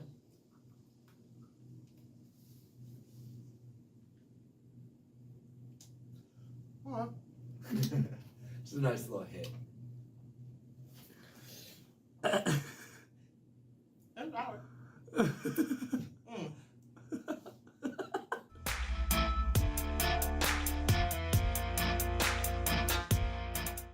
Guardian Roadside Solutions is ready to help with your roadside emergencies serving the greater Cleveland area. They have the knowledge and experience to get you back on the move quickly with staff available 24/7 to help with flat tires, tire damage, changes, fuel delivery, vehicle lockouts, dead battery, or new battery installs. If you find yourself or someone you know in this situation, call a Guardian at 440-833-6000.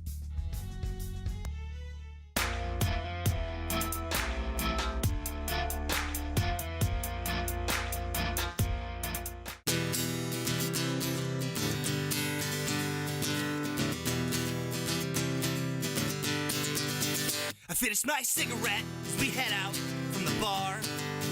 I count the number of mistakes made by my scars. Last leaf falls and no one notices. Fleeting love dies with the lotuses. I tend to get so homesick that it hurts. Yeah, I love this place, but it's the fucking worst. If home is where the heart is, then this home needs some repairs. Rip the walls and strip the floors completely bare. Because people are piranhas. We fiend for flesh and hearts. When someone sinks their teeth deep inside of you, they'll tear you apart.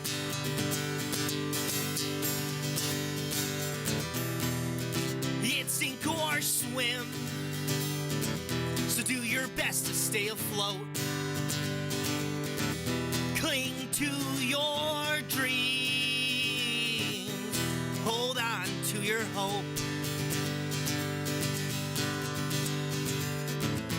Because people are piranhas, we fiend for flesh and hearts. When someone sinks their teeth deep inside of you, they'll tear you apart.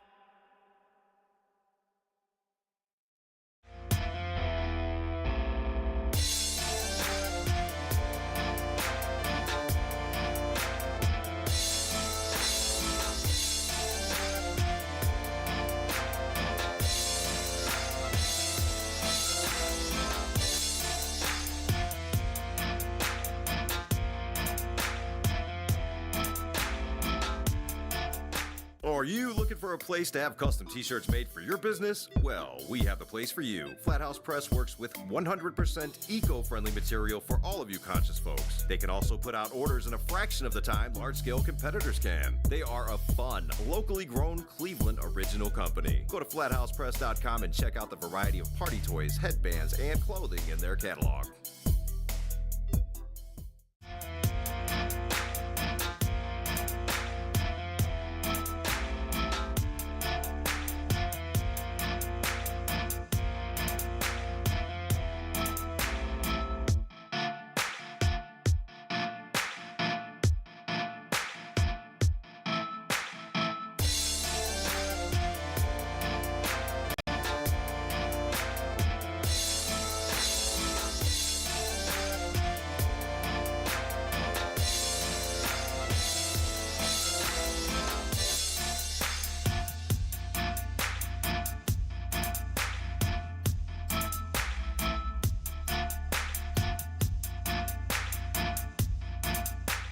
And although there might be a finite, crazy chicks like sticking hangers in their fucking vaginas, ripping 9 months old out of them.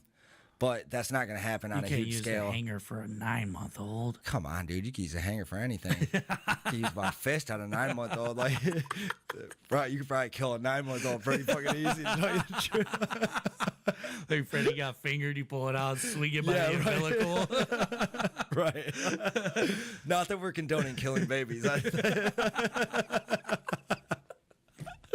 Oh, shit. Yeah, No Outlet Live does not support killing babies.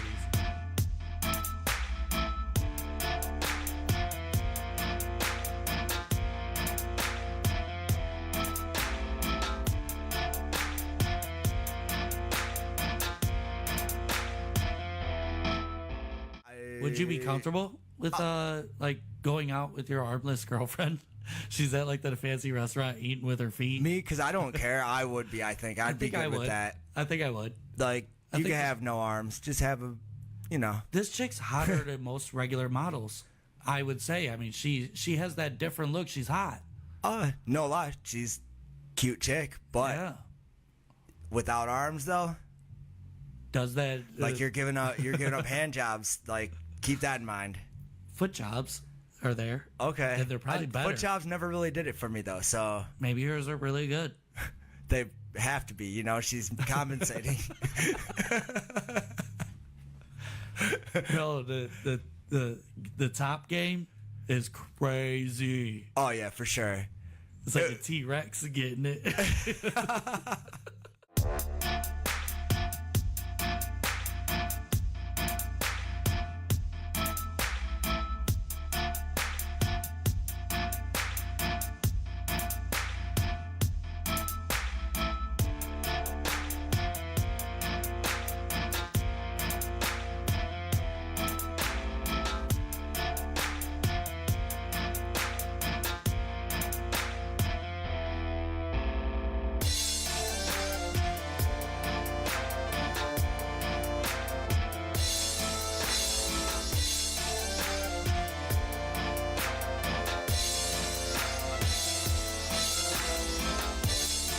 Oh, sorry. Did we keep you waiting like the bartender when you want to close your tab? Well, welcome back to No Outlet Live. It's your boy, Jeremy Tomesek. We in the building. It's No Outlet Live. You can follow us everywhere that you can find it. Just go to your search engine and put in No Outlet Live. One word. One word, no spaces. And I am accompanied by your boy, Jarrod Stover. Of course. Yeah, I don't know. Do you want to... What do you got? Oh, hold on. Do we have somebody on the line? Hello. I hope you do. Oh, got somebody on the line. It automatically connected. Who is this? Ring. Oh, I'll just say my name is Christina. Christina, all right. Oh, what's up, Christina? That's crazy that my phone like automatically connected. I'm gonna have to fix whatever I did with that. Yeah, I don't know how it cool. automatically. You're pretty good. You're quiet during the whole transition back into the show. Yeah, because I'm watching you. Duh. Well, what are you calling about? What's up, Christina? Actually, I'm actually contacting you about the pregnancy call. Pregnancy call. Yes. Yeah, the last caller who said he wasn't pleasing his wife in the third trimester. Yeah, right. So our Dan in Westlake said that Dan in Westlake. Yeah, Dan in Westlake says that his pregnant girlfriend was in the third trimester and not really putting out, and he thought that girls were very horny during sex. It all depends on the person, and also the baby. What do you mean by it depends on the baby? Depends on where the baby is located. Like you're gonna poke the baby in the face as you're doing it. Like the baby's dying for cum. Literally, the baby can actually be in between your fucking hips so far down that it actually hurts. Oh, have sex. and girls might want to have sex to ease that pressure. Is that what you're saying? Oh no, no. Basically, there is a process in the third trimester where the baby drops. Oh, so you're saying that Dan's baby mama might have his kid so far down the hips that in the third trimester it's not working for her because she's just in pain. Yes. Exactly. Okay. You know, And the whole baby's in plunger pain. thing, I'm dying. I'm dying on the plunger thing. Yeah, they didn't use a plunger on you. No, I Oh. refuse. I popped that baby out so fucking hard. So are you, so you have kids obviously, and you're aware of the plunger tool. Tell me about this tool. This tool was never used on my child because I But you was saw scared it. of- You do know that it's Nope. available. Nope. I know it's available, but I refuse. What is it Because called? What is that? It's called a plunger, dude. It's literally a plunger. Yeah, no lie. It looks exactly like a plunger. I'm serious. They It is. they acted like my wife's vagina was a toilet bowl.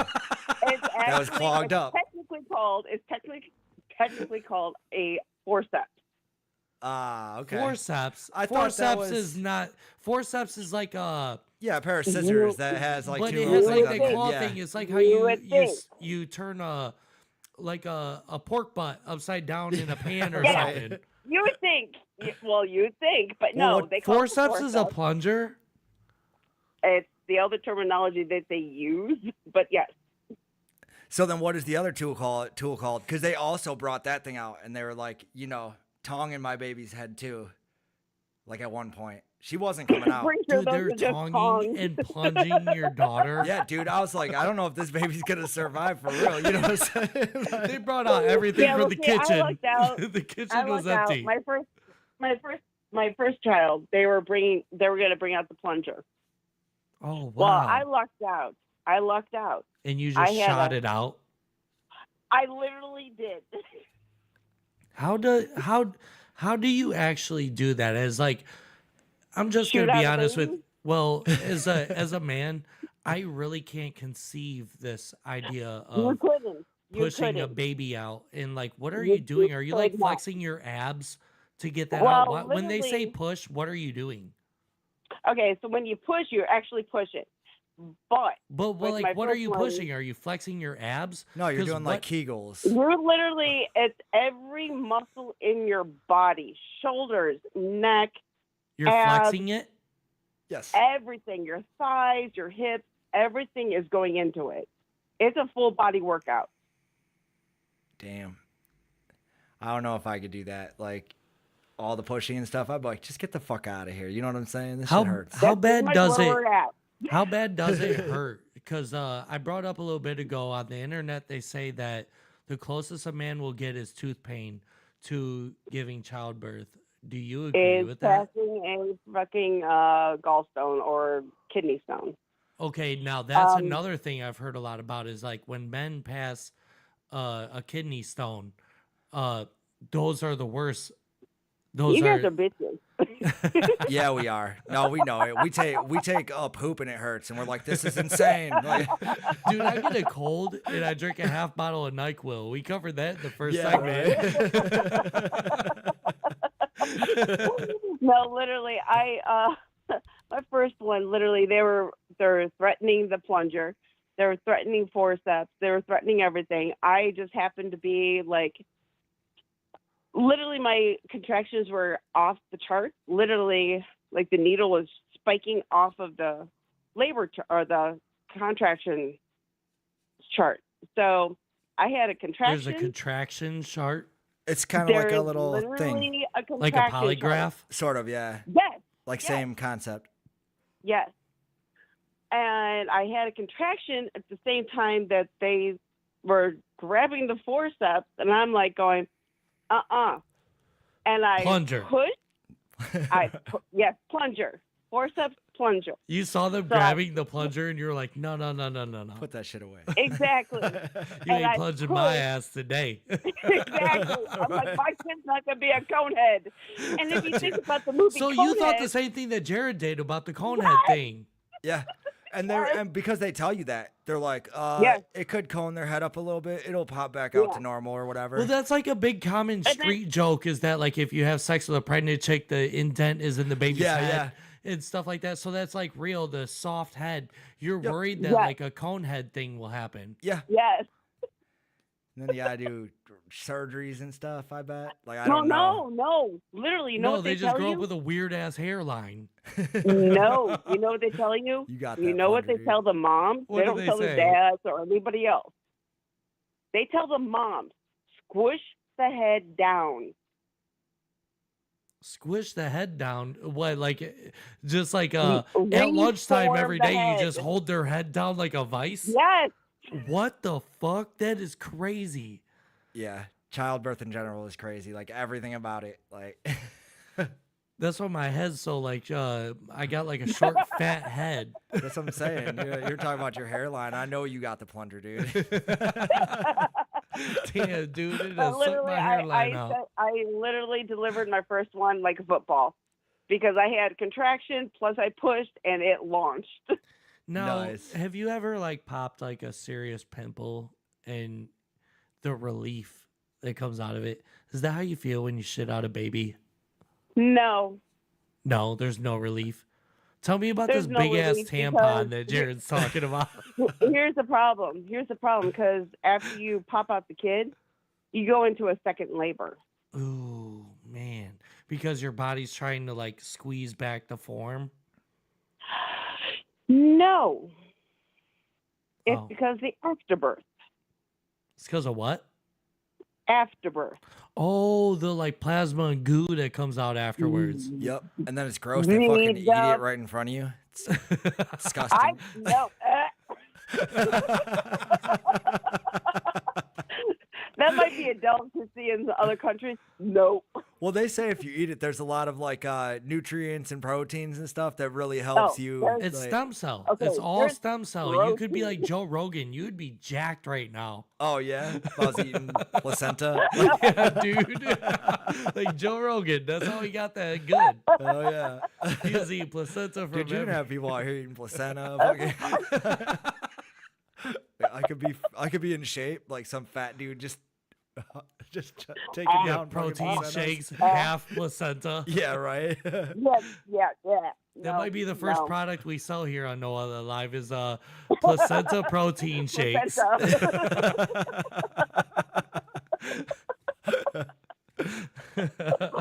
But yeah, no, I ended up having 2 children normal, like vaginally, and then my third one is actually C-section. All right, so what kind of advice do you have for my my caller Dan about Dude, his third I'm not trimester gonna lie. girlfriend? What I'm what not do you gonna feel lie. about like For sex him- at third trimester? Honestly, talk to her. Talk? You think he could talk his way into that pussy? No, ask her what is wrong. Dudes are not great communicators. We know this. That's the whole problem. She's I don't want to the talk about problem- it. the She's got to problem throw is it. She can be very uncomfortable and uncomfortable how she feels. Could be uncomfortable where the baby is sitting. He needs to be more supportive and not be fucking hormonal about it. Yeah, or he could leave his baby mama. Or he could just jerk off and handle it himself. That's a dirtbag move. Hey, his body is choice. Am I right? Well, this is true. This is true. This is so true. His body is choice, and that is the answer. Thank you for calling in, Christina. We'll Yep. catch you on the flip. Thank you for telling us about your pregnancy and all the plunger stuff. That is. Oh yes, definitely. All right, have a good one. You too. Man, so that is crazy. Let's go into the news.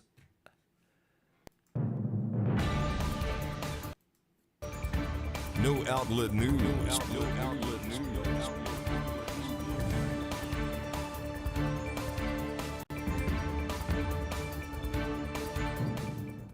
All right, so the first thing that we got coming up in today's news.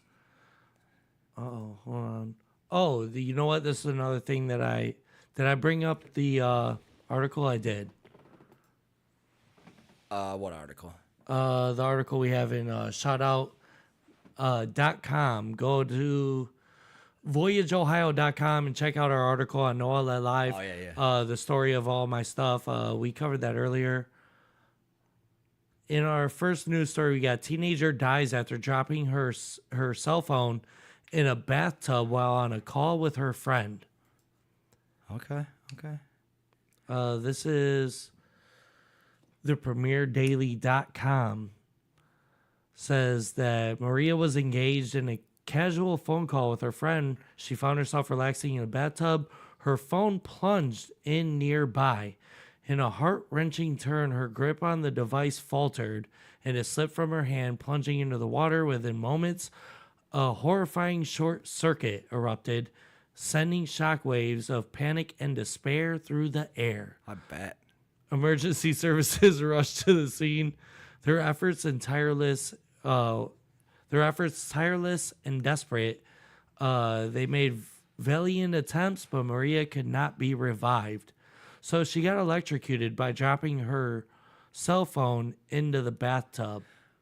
Right, but only because it was plugged in. Because I feel like I've walked into pools and stuff with my phone still in my pocket. Yeah, I've heard about this a lot. People get thrown in pools with their phone in their pocket. Right. Well, my phone was waterproof. I had like an S10 Plus or whatever. So I would just leave it in my pocket and I would go swimming or whatever. And then it would just be fine the whole time, you know? But if it was plugged in, that's what gets you is the electricity. A 14-year-old girl was electrocuted while using her phone in the bathtub, her family says. The Texas teen, Madison Coe, was visiting her dad in New Mexico where she died. Family members tell us she was in the bathtub and was either plugging in her phone to charge it or perhaps simply grabbed her phone while she was wet and the phone was already plugged into the outlet. Local news station KCBD in Lubbock spoke to Madison's grandmother. This is such a tragedy. Her eyes are two different sizes. That doesn't need to happen to anyone else. You think that was after the electrocution? Hey, why does her aunt here look also like she's downs a little bit? A little bit. Like she's a little downs. You know. And we want something good to come out of this. Madison just graduated from the 8th grade. Her family is now raising money on GoFundMe to offset the cost of funeral expenses. Yeah, I don't know. I'm kind of with you on this. I've heard of people being thrown in pools, and I've seen people thrown in pools. Yeah. With their phone in their pocket. The people get mad when their phones get wet. People pull their phones out of toilets all the time when they drop them in there accidentally. Yep. You don't get electrocuted. Yeah, exactly. There's something a little extra going on here. Well, it's because it's plugged into a wall outlet. You know what I'm saying? Yeah. So, like, that shorts it out. Like, just like anything, like, you know, drop a toaster in the tub. Yeah, with it plugged in. or whatever. Yeah, like, it's, It says, phones in the bath, safety first. The heartbreaking loss of Madison Coe and similarly tragic incidents around the world serve as a stark reminder of the hazards posed by using electronic devices near water sources. While cell phones themselves might not pose an immediate danger, is what we're talking about. Yeah. Their connection to charging cords in proximity to water can turn deadly. You're right. So it's like constant wall power going into the tub. Yeah. So it's like not stopping the juice, you know? Why would you plug your phone in? Well, I don't know. I can't really say that I wouldn't do that. That's something probably not a lot of people would think about. Like that would be a charge or whatever. But I'm wondering if you just take the cord and just throw it in water, if it does the same thing. It doesn't necessarily have to do anything with the phone. You know what I'm saying? Yeah. Should still be power I think traveling through that it. would be. But you can't just throw the cord in. You got to plug it in, stick the one end into the water. Right. And does it like electrify the whole pool of water? Yes, it does. And I could tell you from personal experience, because I got electrocuted like that. On our drain sink, like next to our washing machine, my dad had a cord plugged in that was like had like a little piece of like the sheet missing. You mean like a wash tub that you would have in like a laundry room? Yeah. exactly. And there was a cord hanging in it that was peeled back, like so the actual like metal was exposed, like of the wiring. Yeah. And the drain clogged, and it was full of water. Like the whole thing was full of water, and I stuck my hand in it to try to unclog it. And when you stand on concrete, you stick to the floor. Like concrete makes you stick to it. Yeah. And I stuck to that shit for a couple minutes, a couple seconds. I'm not gonna say minutes, man. but like felt like it. You know what I'm Yeah, saying? You're dude. just stuck there, like like Yeah, electricity is scary, dude. yeah, it'll fuck you up real fast. So I knew that, but like a lot of people probably don't think about that right now. You know what I'm Yeah. saying? Your cell phone, you wouldn't think that, but it is a cord that you're sticking in water. Right. And electricity will travel through water. It's a conductor. Dude, so. like 100 times faster than it will channel through anything else. Exactly. So be careful with your And our phones bodies water. are 80% water. So right. Yeah. So we're good conductors, And Yeah, we that's are. wild. That is wild, bro. I want a refund now. Madonna fans are livid after pop star kicks off U.S. tour 3 hours late. This is a tour that's been going on for has been planned for years during the pandemic. Yeah. She pushed back her dates, and then afterwards she had like a heart condition or something Right. that pushed her back a whole ways on her world tour. She's trying to do like her Michael Jackson thing. Even the her background dancer is dressed like MJ. Yeah, right. A little bit. So she's been trying to do her thing and come back. Madonna, like a virgin. Her fans were less than thrilled with the artist as she did not start her performance at the Barclays Center in Brooklyn until 11 p.m. How old is Madonna? Dude, she's like 70. It's like she doesn't look anywhere near 70. Like let's wiki it. Like she still looks pretty fucking young. She's aged gracefully, or maybe she had a good makeup artist, She was born in 58, bro. She's older than 70. Or no, she's coming up on 70. Okay. Still, she looks very young. She's 67. She's still looking good, I guess. Because there was a time, like, in the early 2000s where she looked like a fucking alien for a long time. Yeah, like, I think that's what she looks like now. You think she looks like an alien still? Yeah, I don't know. That pretty picture sure. you just had up on the screen, like, she looked all right. Like, younger chick. I'd never say that chick was 70. Is that 70 right there to you? I think this is her right here. You think it's this is like, or this is her, but like a recent photo. Yeah. Did she age pretty gracefully, I guess? Either way, that's no excuse to show up late to a show that you've been putting off for all this time. You know For what I'm saying? 2-3 years. Right.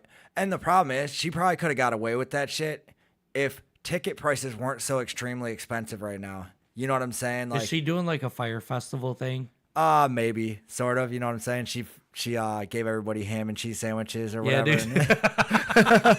I'll be out in a little bit. Go ahead and stand in line for another 12 hours, Exactly. baby. I got that money. Right. Yeah, Yeah. I think that's important. And I think it's funny all the shit people were saying, because I'd be saying that shit too. Like, She's lived a cake life. All you got, this is your job. Yeah. Do your job. It's simple. Do your basic little 70-year-old lady Especially- dances and sing your songs. right, especially after everybody's been waiting for that, and now you're gonna show up late. It's Yeah, like dude. finally it's time. Like, we finally get to, this money, this hard-earned money we spent is about to finally come to fruition. And people this are chick trying don't to show up. They're all trying to do this because Taylor Swift is showing them up. And she's showing them like, yo, the money is out here for mega tours. So all of these other female artists are trying to do the exact same thing that Taylor Swift is doing. Right. But she's too good. The only thing I think that Taylor Swift has that Madonna doesn't is, like, Taylor Swift has been super relevant through our generation. You know what I'm Yeah. saying? By the time like we were old enough to listen to music and stuff, Madonna was already way past Done. her prime to us. She didn't have a Yep. lot of hits. There was a couple here and there, like, oh, Madonna resurfaced again, but she didn't It's like have. I just said, the first thing that came to my mind was Like a Virgin. And Yeah. that's from before I was even born. Yeah, that's like in the 80s, man. Yeah. Yeah. So she is past her prime, and you need to be really hustling for that money. Right. You can't be playing your fans like that, because this is going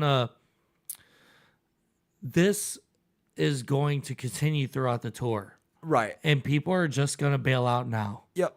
And with Taylor Swift, it's hit after hit after She's hit there. after hit. She's there on time, and the show is miraculous. Yeah, that too probably. But I'm just saying she has so many songs that she has the longevity to still have a career now, because she was even she was early 2000s too when Taylor Swift came out. You know what Look I'm at saying? this. This is what one of the fans said at the show. I don't give a fuck if you're Madonna. Right. If you're 3 hours late, you're just fucking rude. That's what I'm saying. That shit's so funny what everybody's saying. Like, they should talk shit like that. Like, don't fuck with people's money. Somebody else said Madonna started her show 2.5 hours late, right? Or 2.5 hours late last night. Will not be spending money to see her. No, ma'am. This shit pisses me off. Taylor Swift may be a capitalist, but she respects her fans' time and starts on time. Yep, true. That's what we just said. As well as many great artists like Lady Gaga and Beyonce. Yeah, so... But do you think even Lady Gaga or Beyonce is selling like Taylor Swift, though? I don't think anybody's doing it like Taylor. Beyonce's trying. She's trying, but she's following the footsteps. She just put out that the same type of movie, a movie based on the tour, and it's not hitting like Taylor Swift's did. Oh yeah, because again, like Beyonce doesn't have none of these chicks have the catalog that Taylor Swift has over the span, the short span that she's Beyonce is the one closest to doing Taylor Swift type stuff. Maybe Beyonce was around longer. Yeah, but how many of the songs, like, how many Taylor Swift songs can you name as opposed to Beyonce's Beyonce? problem is she didn't bring is it TLC? Don't go chasing one. That's not Beyonce, is it? Yeah. That's with Lisa Left Eye Lopez, and Beyonce wasn't in that. Beyonce is Destiny's Child. Destiny's Child, you're right. But she needs to bring Destiny's Child with her. Well, just one person, because the third person of Destiny's Child, I bet you nobody could ever name. You might be right, because two of them are famous. The two hottest. Yeah, the one chick who got her nose ripped off in the Freddy Krueger movie. Yeah, dude. I forget her name, but that's that chick. Damn it, that's why you know it's all bad, because we forgot her name. Yes, and like the third one is just as even more irrelevant than her. You know what I'm saying? Look, somebody texted in and said, Madonna's still not bad for 65. That's what I said, man. She ain't bad. I mean, she ain't in bad shape, but to do that to your fans, other people her age ain't going to do that. Willie Nelson, he's going to show up and perform still.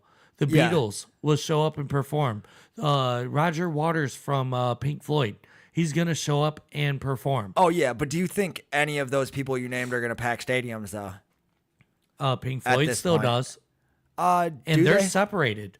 Roger Waters packed stadiums, and then the rest of the band left him. Yeah. And they still pack stadiums on their own. Oh, okay. I would never go see Pink Floyd. You know what I'm saying? It so ruled. it was never I on saw my Roger radar. Waters with like replacement Pink Floyd band. Yeah. Where was he playing at? At the Rocket Mortgage Fieldhouse. Oh, okay, so dude, stadium. It ruled. Yeah. It ruled. And it was sold out show and everything? Dude, it was so good. Damn. It was so good. It was when Trump was in office. I think I went in 2016 after the Cavs won the championship. My sister brought me to the Roger Waters show, and he murdered. I mean, he I fucking bet. killed You know what I'm it. saying? They're good musicians. He was out on yeah. stage running around like a teenager still. Nice. Was Madonna? I wonder what her show was like at 70. You're over there, your bones are cracking every time you fucking go to bend down and fucking twerk and shit. Because you know she's twerking. You know a bed came out. She was rolling around on that bitch. That's just Madonna, you know. Get her off the stage. Ku Klux Klan hood worn by Kanye West next to his daughter North sparks an outrage. Okay. Sounds like an oxymoron, a black guy in a Ku Klux Klan. Okay. No, he's wearing an all black. It does kind of look Ku Kluxy. But was he making like racial like slurs like fucking what's his name? He's got that song Black Skinhead. I wonder if he wore this out to do Black Skinhead. I don't know much about Kanye like that. I don't know much of his music. He has a song called that. Yeah, though? dude. Oh damn, he can't do that. And then wear the hood, man. But he's like fucking Dave Chappelle. But like, hold on, if you look at this photo right here, isn't that more executioner? That's what I was thinking though. Like I don't think it looks totally like he's trying to do that. You know what I'm saying? Like That's trying an to promote executioner Ku hood. Klux Klan. Yeah, exactly. I think this is outrage. This is they said spark outrage in the article headline. This is an outrage post. Right. But if he's not like saying anything to allude to that's what it was beyond an executioner thing. I know that's what he was going for because it's always like an art thing with him, like a shock value art thing with Kanye. But like he stood up for Hitler. Come on. He was like, Hitler wasn't all that bad. and even I don't know nobody that thinks that. Dude. Kanye does. Okay. Okay. Even Jones, fucking Jones, even was like, you need to chill out on my podcast, bro. You're saying too much. For real? Yeah, like Alex Jones? Alex Jones. Okay, I'm like Jones. I was trying to find his first name. I couldn't think of it. Alex Jones was like, bro, you need to chill. You're saying too much on my show. Oh, yeah. Which, that's, if Alex Jones is telling anybody they're getting too crazy, there's a problem. That's a I will agree serious with you on problem, that. bro. Yes. Because Alex Jones is the master of that. But I don't know. Like, they do say that like, that there is a different spin on the whole Hitler thing. And I won't comment on it because it could get real. Stop now. No, it'll get real racist real quick or whatever. Because like, well, the Jewish people own the media. Yeah. So we get a lot of propaganda that's Yep. Jewish influenced. Yeah. And we may not know the whole story behind That's what they everything said that Kanye happened. started talking about. Yeah, because people are But starting then to say that there's a quiet rumble of those people who are coming up. Yeah. And I don't know if I am one of those people, but could be. Dude, free Palestine, bro. Yes, sir. No, we're the only country who's saying pro Free Palestine. No, we're pro Israel because free Palestine. Palestine's not. Dude, everybody everywhere is saying free Palestine. Yeah, in the but country Israel's right trying. now. Israel's trying to take over Palestine. Yeah, they always have been. They go back and forth. Yeah, but it's but that's a whole another thing that pisses people off because we get all the propaganda of Israel is right and everything, but they're using kids as human shields and they're fucking walking up on, Palestinians' land and saying, God fucking, gave us this land. It's ours. And they're shooting these people and burning their houses down and stuff too.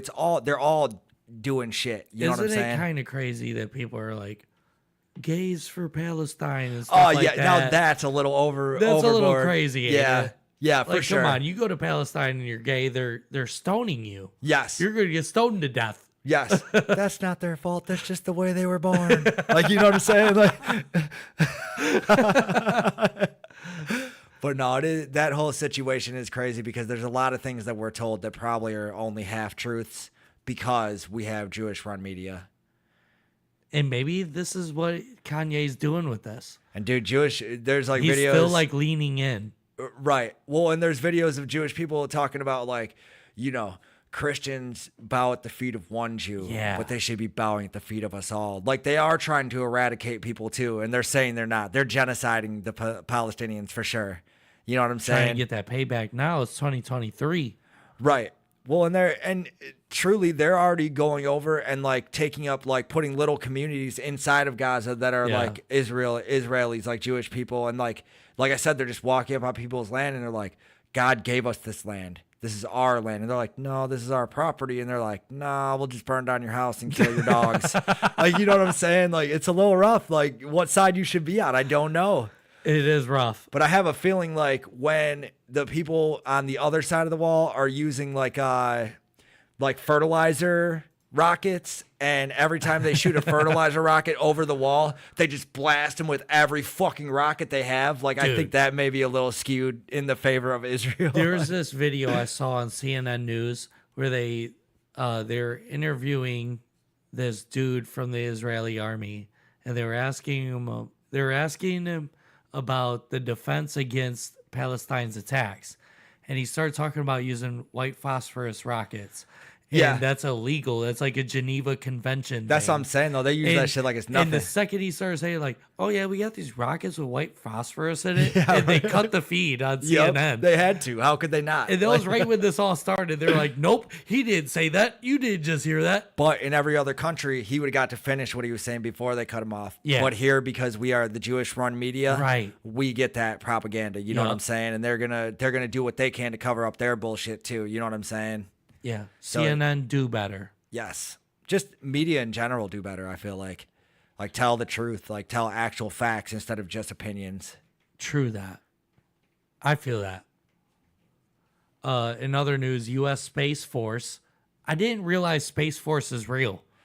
I Dude, you remember didn't- Trump talking about it. Dude, I watched Trump fucking unveil the flag and shit. I'm like, this dude is fucking out of his mind right now. We're going to space and fighting? You know? Yeah, dude. He was like Darth Vader. Who are we fighting in space? He's like, each other. We're going to fight each other in space. I'm like, what? We can do that on the ground. There's a whole lot of property in space. Yes. And we will get it. Well, they say space is all water, though. Like, after the firmament, you go back into water. And when you see all these rockets launching now, I've never seen this before anywhere else. Like, it has, Dude, like, it the looks water, like like, it's going shooting in off of it, like, water. going in water. Like, I feel like I'm starting to lean towards R&L Dame. Yeah, right, If yeah. you remember episode whatever that was, 40 something. I was always leaning towards him, but like I always keep an open mind to everything. You know what Yeah, I'm dude. saying? Like, but a lot of the things they say are sound like it's truth when and then you're like programming snaps off and you're like, Yeah, oh, dude. like I know that's not real. You know what I'm Yeah. saying? But what do you really know is real unless Yeah. you've ever been there? You know, Dude, every time I've been in an airplane, I've been in airplanes 5 times now. 6 times. I've been in 6 airplane you're a pro. rides. All right, I'm good. a pro now. Bro, it looks flat up there. and It all looks flat up there. and they say all pilots say that it is flat. Even like when you watch some of them flat earther videos, they're like, no, they even make the windows on the airplane fisheye lens. This shit looks flat still. Yeah, yeah. I don't know what they're talking about. 'cause That's this shit funny. looks Do flat. they say they put fisheye lenses in? Yeah, they're saying in that because the windows? curvature of the airplane, it's a tube in the air. Yeah, yeah. So it obviously is rounded. So Dude. then it creates a convex, like It's just like a fisheye lens. Because Gotcha. it's supposed to be rounded off and make things look further or whatnot and curve. But it doesn't. It doesn't. I've never It been on a doesn't. plane, so I don't know for sure. Dude, airplanes, it looks flat up there. Okay, I think it might be flat. I don't Dude, know. when you look for miles and miles and miles of clouds, it just looks like it's a flat line of clouds. Right. I think that anything that the government or anybody has ever told us, science has ever told us, can be wrong. Because science definitely is always wrong. It's made to be but proven wrong. Yeah, science is made to, you come up with your theory and then Yeah. you work on that theory and you realize To oh, prove this it is a wrong. new theory. Yeah, This is you're what it always is. trying to prove it wrong. You're yes. trying to prove yourself wrong when you come with a theory. Right. And to say that it's flat or it's not flat, I don't know because I don't have enough information, You obviously. just gotta on go it. up there. I guess we'll just have to. Well, I People guess. send like cameras and stuff and GoPros. I don't think that counts. You gotta go up there. Well, and you don't have to go anywhere. I mean, you could do that. You could figure it out. There's one easy How way. do you explain telescopes? There's one easy way to figure out if the Earth is flat or not, and that's if you could leave from one point on a boat, travel around, and come back to that same point. You know But what I'm land saying? masses are too far. Like everything's fairly connected still. I don't know if you can go from the Atlantic to the Pacific. Well, and then so if you hit land, then you jump out and you jump in a car then and go you straight and go- keep going yeah, straight in and a straight you know what line. I'm saying? And if you could do that, that would prove it. But why haven't they done that yet? Isn't that why they say it's a globe? Yeah, but I also know that you would have to do it not north and south. You'd have to do it east and west because That's what they did. You can't go through Antarctica or whatever. That's You what know they did. Yeah, That- but that that's what I'm famous, saying. Earnhardt. Yeah. And she disappeared in the Bermuda Triangle. They didn't want you to know. You know what I'm saying? Like, that's why it's never been proven. Oh, But shit. it could easily be proved. And all these people are fighting a basically stupid point because you could literally just get in a boat and go. And if you hit land, Yeah. get in a car and go straight, and you will come back to the same spot. You know what I'm saying? Eventually, if that was true. In this article, it says U.S. Space Force reveals thousands of UFOs that are orbiting Earth and causing potential threats. Okay. So what? But what do they consider UFOs? Like fucking Everything. old Any- satellites and shit they any don't know are up debris. there anymore. Like shit like that. Yeah, Like any debris would be a basically. UFO. Is it anything that they think is living though? Stated the Space Force stated that it doesn't have great surveillance of an area between Earth and the Moon, but there's a multitude of unidentified objects in the orbit. Established during Trump's administration to explore UFOs and space anomalies, the Space Force has encountered thousands of such objects, creating a challenge in threat identification. So it's creating a challenge in they don't know whether it's an actual UFO, an alien, or if it is just space junk.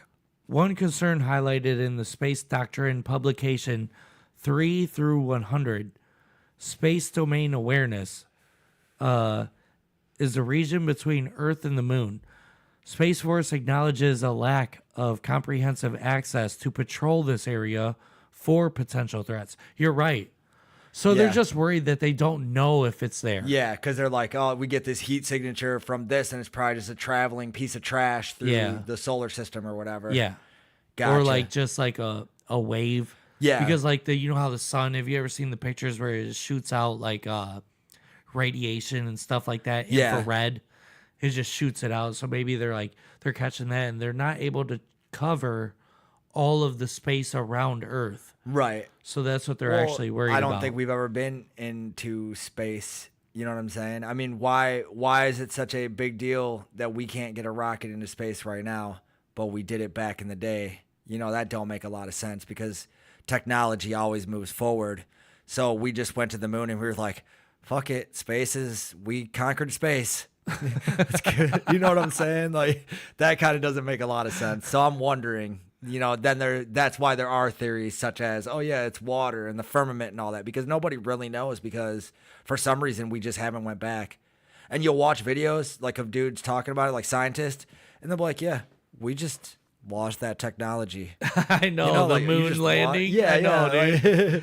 Like you flew to that in 89 Datsun. Like we can't get there in like 2023 spacecrafts. Like yeah. Back when you had to use the old school way of making coffee. Right. Come on, bro. It just does not make sense, you know? Yeah, like they flew a Keurig to the moon and back. Like we can't even fucking I'm 27 years old and my daughter is 20. We are best friends and I wouldn't trade it for the world. So this article tricked me when I grabbed this. This is from secretlifeofmom.com. The headline of this article really tricked me when I put it into the stories. Yeah, I knew right away what it was. I was thinking like, did the 7-year-old girl have a daughter? And then and now she's like, oh no, life's cool. Like it's whatever. But that's not actually the case. After I actually pulled the article for today's show, I thought about it. And like, there's no way that's possible, because at 7 you're not even going through puberty yet, so I don't think you're able to reproduce at 7 anyway. This is about Sav is 27 years old and Chris is 44. Fucking clickbait. And their kids Tizana is 20 and Tag is 17 and Trinity is 13. Trip, what the fuck? Just teas are the common theme, I guess, for the family. 21 months old and Trax is 5 months. Okay, Trip is 21 months and Trax is 5 months. But the only important part is that the oldest is 20. Yeah, the oldest is 20 years old, and this is a stepmom story. Yes. So this is about like I don't know. Stepmom story where nobody's stuck in a dryer. A PG stepmom story. The ones we hate. Yeah, right. The ones that aren't even worth talking about. Yeah. I'm just kidding. Come on, we don't want to see mom, daughter, step stuff. Right. We want to see mom, son. Oh, is that what it is? You took that quick right turn there. Yeah, but that story sucks. So we're just going to go right past it. In other news, Kim Jong-un makes rare admission, says North Korea is indeed grappling with a major population crisis. Now, I did read a little bit of this one earlier, and I've been hearing about this in the news. Kim Jong-un is worried that they're not having enough boys.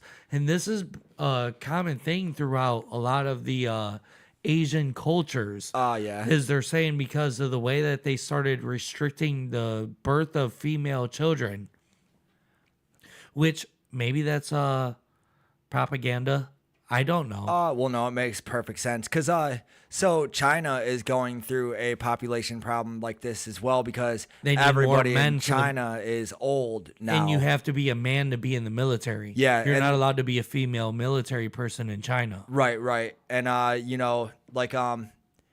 throughout time, because they would only let you have one kid apiece or whatever. Yeah. Now they're like, dude, have as many as you can. Yeah. And I think Ukraine, what's his name just came out and was like, you ladies need to start fucking putting out more. We need more babies we and covered stuff. that on the show. Putin. Yeah, Putin, yeah. Putin, he was like, we need you ladies to start having kids because Yeah. he said, we'll pay y'all to have 7 kids right now. Right. Y'all need to have them back They to want a back lot to of back, babies. 'cause we need some boys out here. But Putin said because he's losing so many men in war. Yes, well, that that's he wants to different repopulate reason, the but- future of war. Yes, but it Which is Kim true. Jong-un is the same type of guy. Yeah, but I didn't even think there were women in North Korea. I didn't think they were allowed. But Kim Jong-un in North Korea isn't in war neither. Putin's saying that because he's in the middle of war and losing millions of people. Right, but I'm pretty Kim sure Jong-un ain't fighting nobody. I'm pretty sure Kim Jong-un is fighting like everybody. He's always at war with himself. You know what I'm saying? Yeah. Like he's like, we're going to war with these people. You know, that's Yeah. an evil ass dude. That's all he Just wants. sending is war. people yeah, to die. like, yeah. I mean, the stories that I have watched, like podcasts with people that made it out of North Korea, and the way they explain that place is insane. It's crazy to live in North Korea. Well, yeah. You live off of bugs pretty much, and there's dead people around you all the time. Yep. Well, there's that one dude. I just saw a video the other day of a dude who sneaks into like forbidden places or whatever, and he snuck into North Korea. And now they won't let him come home. Oh my god, He's just a political prisoner, dude. That's what happens when you're there. Yeah. Like, but why would you ever like sneak into North Korea? You know what I'm saying? He got caught, and then they captured him and were like, "Yeah, you're not going back. You're just staying here in prison." Like, dude, that sucks. yeah. Like all for sucks so YouTube bad. views. You know what I'm saying? Dude, stupid as fuck. All right. While we are still going at it, let me go through some of our videos that I've collected we're for definitely today. running out of time. Yeah, a little bit. Here, I'll start with this one. So the Browns recently, we had the Cleveland Browns lost to Deshaun Watson due to a shoulder and collarbone injury, and he's a $250 million quarterback. Well, highest paid quarterback, right? Yes, the highest paid quarterback. Initial pay. Right. A lot of quarterbacks make about the same money, maybe even more, but it's throughout years of them working for the organization. Yeah. They get it for working. He got that money up front. They Yeah, were I like, know, here's that a was quarter crazy. bill. Yep. And just come here. In true Browns and- fashion, fucking Yup. shit up. Like, But because he has been injured and out, we brought in Joe Flacco from the Jets. Only because DTR got injured as well. Yeah, and he's also a rookie. We weren't thinking that Did we were you going to see run the way that season dude with got him. hit? Dude, he got smoked. They need to change that dude's name to DNR. Like, that dude got laid the fuck out. I never seen no shit like that. Change him to DOA. Yeah. Dead on arrival. Oh, DOA, that's even better. But Joe Flacco showed up and he started showing very promising skills on the field. He's an old man, but he got it. Right, he's like the oldest quarterback in the NFL right now, I think. And people are questioning him of like, how do you feel about being the starting quarterback for the Browns? Yeah, he didn't have great things to say. I have no idea. I haven't looked at my bank account. Okay, so what they asked him is, you played as a starter for a game, Yeah. maybe 2 games now, and what is your pay like? What are you getting paid? This is what he says. I don't even know if I've gotten a check yet. What a deal for the owner. Yeah. What a deal. He said he don't even know if he got a check yet, and he isn't sure about what he's getting paid. He don't care. He just wants to be there. That's what he's been saying in articles. He's saying that he feels like a 10-year-old kid again. He's back on the field, and he's getting it. Back. Dude, the Fountain of Youth was in the Cleveland Browns Stadium. Right, and he don't look half bad, dude. He still looks like he's out there getting it. Dude, you know? He's getting it. Yep. Aaron Rodgers got hurt in the first 2 games. But after the game, he's fucking ice packed up. He's sitting in the cold bath, like, yeah, dude, telling fucking old school like football war stories, smoking a cigar. Yeah, like you guys don't even know what the NFL is. Or no, he's smoking like a tobacco pipe. Yeah, right. Yeah, but Joe Flacco, man, he's showing out for the Cleveland Browns for the rest of the year. He is our starting quarterback. They don't look bad, like, so I'm happy about that, I guess. Yeah, dude, that's pretty neat. Until they're running him out of Cleveland 3 months from now after we ruin another quarterback. I know. Because if like quarterbacks straight out of college can't last in Cleveland, this dude's just gonna need to get a few good hits. Like, dude, he's gonna get a lot of them. When I was in media school, there was a studio where I started the show was in the Rock Station studio. Yeah. There was another studio for sports. That's where a lot of people were going there to be sports broadcasters. Yeah. There was a wall in the sports studio that showed a picture of Tim Couch. And under Tim Couch, they kept posting the new name of the quarterback and then Xing it out. Nice. And dude, this thing was like a mile long. Yeah, it is, dude. It was the longest name of quarterbacks ever. The one thing we always do in Cleveland is we always take a first-round draft pick quarterback and do not build a team around him at all. And they're like, this dude's going to be the next greatest thing. We don't need a team. This guy is the team. And then they he gets just ruin them. destroyed. Yeah. Dude, I feel really most bad for Couch. Couch got a really bad deal. Terrible, because he was a great quarterback. Yeah, for sure. I thought he was, and they were right. They were like, this dude is the man. But he can't hold a whole team on it by himself. And he could have been Tom Brady. Oh, yeah, for sure. And I think he just got so ruined here that his career was, I mean, he probably went somewhere else and did great things because every Cleveland quarterback does. I feel like a big part of our quarterback problem, though, is that every team in the league has that in their mind. They're the Browns. They're not beating me. So once we start doing good, they attack the quarterback and destroy him. They do everything they can to hurt every quarterback we ever get. Right. Well, Bernie Kosar took some crazy hits. That dude can't even talk straight no more. Like, I know, his commercials he's fucking half are retarded crazy. and shit. Yeah, like out of his mind because he just took so many hits, dude. Like that's just Bernie how you do it, Kosar, I do gotta say, dude, you have a restaurant in the Northfield Casino. A lot of comedy acts go through the Northfield Thistledown. Ain't that where the horse racing is? Yeah, MGM, yeah. So at that MGM casino, he has a restaurant.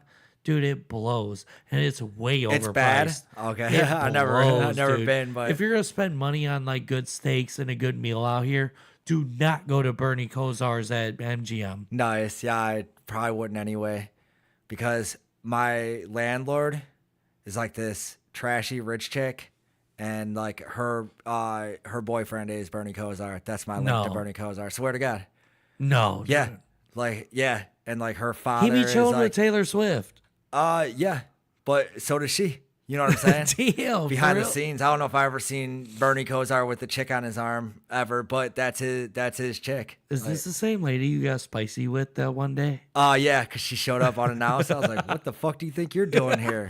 You're just Bernie Kosar's girlfriend. You ain't shit. Like, you thought you had some pull around here? Like, we got no love for Bernie either, bitch. Not tonight. She was salty. She's like, what the fuck is his problem? I was like, my problem is I pay you money and you're over here showing up unannounced talking about I owe you more money. Get the fuck out of here. The rent check ain't even due for 3 days. We've been on time every month. You wild. You wild for that. Like, I don't give a fuck. I don't care I don't care what star you're fucking. You still ain't getting love from me. You want to see the latest in Joe Biden?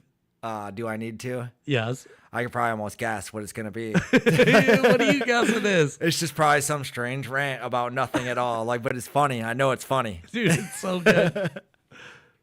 Included groundbreaking Asian Americans like Vera Wang and Joan Shingang. I'm going to pronounce it. Shanga. Right. Koala. Koala. Dude's a fucking nut, man. I don't know who he's talking about, and I don't know who he's trying to talk about, but I can guarantee you that was all wrong. Yes. He was talking about a koala. That's all I know for sure. He thought he was actually talking. He was in China. Dude, his mumbles and stutters are the best. I like how he just closes his eyes and like just tunes out. Like maybe they don't see me. If I don't see them, they definitely don't see me. I'm just Imagine disappearing. everyone's naked. Imagine everyone's naked. You can do it. Americans like Vera Wang. Vera Wang. And Joan Shingang. Joan. Shanga Kawawa. Kawawa. Dude. That dude's a fucking moron, and anybody who voted for him should feel ashamed of themselves. Yeah, you guys suck too. And I think I think even the black community feels. I think they feel the most slighted by. Yeah. He lied to you. Yeah, they lied. Like he lied to them and pandered to them so bad. And Yeah. I think now all I see is like even rappers and everybody. Dude, like, he told Charlemagne the God in an interview. He said, "Look, if you don't vote for me, you ain't black." Yeah, dude, And that was the start. Charlemagne was like, "Wait, what?" Yeah, that's when everybody should have known that shit was Yeah. bad. Yeah, dude. And then it just you can went have on. an old dude that said racist shit his whole life tell you that. You're right. And now I see like all rappers and everything. They're all like, dude, we used to love Trump and we were brainwashed. Like we love the Yeah. money. That's our thing. Yeah. Like we are flashy. That is our thing. That was our boy. You know what I'm saying? And we turned our back on him for this. Yeah. Like we're voting Everybody Trump. loved him. Yeah. He was in the Little Rascals. Right. Yeah. Because he was, he was in Richie Rich too. Dude, Yeah. he was in everything that ruled Yeah. in the 90s. For sure. It I was think he all was even him. in Home Alone. Like, He was in Home Alone the because two in yeah, New York. the second one because Yeah. he gets lost in New York. He meets the bird lady Yep. in the park. Yeah. But he went to Trump Tower. When he was leaving Trump Tower, I think he met the pigeon lady. Yeah. Like, so Trump has always been like at the forefront. And Trump Everybody walked used to by love him. him. He was like, "Merry Christmas, little boy." Right. Getting it. Oh yeah, that is it too. Like, Yeah. but it's weird how different the political scene is from where Trump got elected to where we are now. Yeah. To where Biden got elected. It was so you can crazy. see people turning on the Democrats. Because the Democrats showed their hand, actually, instead Yeah. of just pandering and telling people what they wanted. And I think the Democrats went too far with all the bullshit, like, you have to accept me for who I am, but fuck you. You know what I'm saying? The Republicans did the same thing with Trump, too. Oh, true. Because they had other people that could run against him. He's just so good at arguing with you. And he turned, like, debates into a comedy scene. Right. And dude, it's so entertaining. Yeah, and I like a little entertainment with my politics, dude. I'm so Yeah. sick of fucking Say burning what stuff you down for feel. nothing. Yeah. Dude, hold on. So this one I gotta pull up. This is in a recent debate, and Chris Christie, or ain't that his name? Yeah, are you gonna show him getting wrecked by No, Newsom? I think Newsom he did wrecked, wreck him. He wrecked Gavin Newsom. No, Gavin Newsom wrecked the fuck out of him. Like, no. Yeah. And maybe I'm just watching left-leaning news or something, but he did. Because you're talking about the mayor of Florida, right? Yeah. Dude, fucking Newsom No, murders him. It's not these ones. It was the Christie guy. Chris Christie. Oh, the fat dude from New York? Yeah, the fat Maybe dude I from New didn't York. see that, but like this Newsom looks like the fucking man in these debates right here. Like the shit that he was saying, and like he was just catching with zinger after zinger. He didn't even know he couldn't even speak at the end of it. You know what I'm saying? I will give him that, but I think Newsom is a shifty fucking dude. I don't trust Newsom. It's not the Donald Duck thing. Oh, this is it. Got heated at last night's Republican debate. Oh, because I love that dude on the right. I don't know his name, but he's like bringing conspiracies out and stuff. But Chris Christie rules on this dude. Oh, that's the wrong dude. Last night. The four candidates letting loose in a no-holds-barred, knockdown, drag-out fight. Yeah, which they were all trying to act like Trump. That's my dude right there. Nikki Haley. Nikki is corrupt. Chris Christie actually stood up for Nikki Haley, slamming Vivek Ramaswamy for his relentless attacks. Yeah, It's the most Ramaswamy. obnoxious blowhard in America. So shut up for a little while. This is a smart, accomplished woman. You should stop insulting her. That's when the tech billionaire hit back with a fat joke. Do everybody a favor. Just walk yourself off that stage, enjoy a nice meal, and get the hell out of this race. Ouch. That was a fat joke? These incredulous headlines. He did a fat joke in the middle of a presidential debate. Meanwhile, the guy they're all chasing, Donald I don't Trump, necessarily think that was a fat joke, though. Dude, and Trump's not in these debates. Because Trump's Could you imagine him in that debate? He'd be like, whoa, whoa, whoa, whoa, whoa. Yeah, he would actually make the fat joke. He'd be like, go get yourself a nice meal and sit your ass down. Trump Yeah. would be like, yeah, you fat fuck. Yeah, your wife looks like a monster. I don't care. Yeah, your wife looks fucking hungry too, that fat bitch.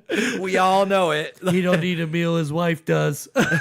Nobody does being fat like these people do. They're fucking great at it. We know it. Everybody knows it. Now look under your chairs. There's Whoppers for everyone. Yeah, right.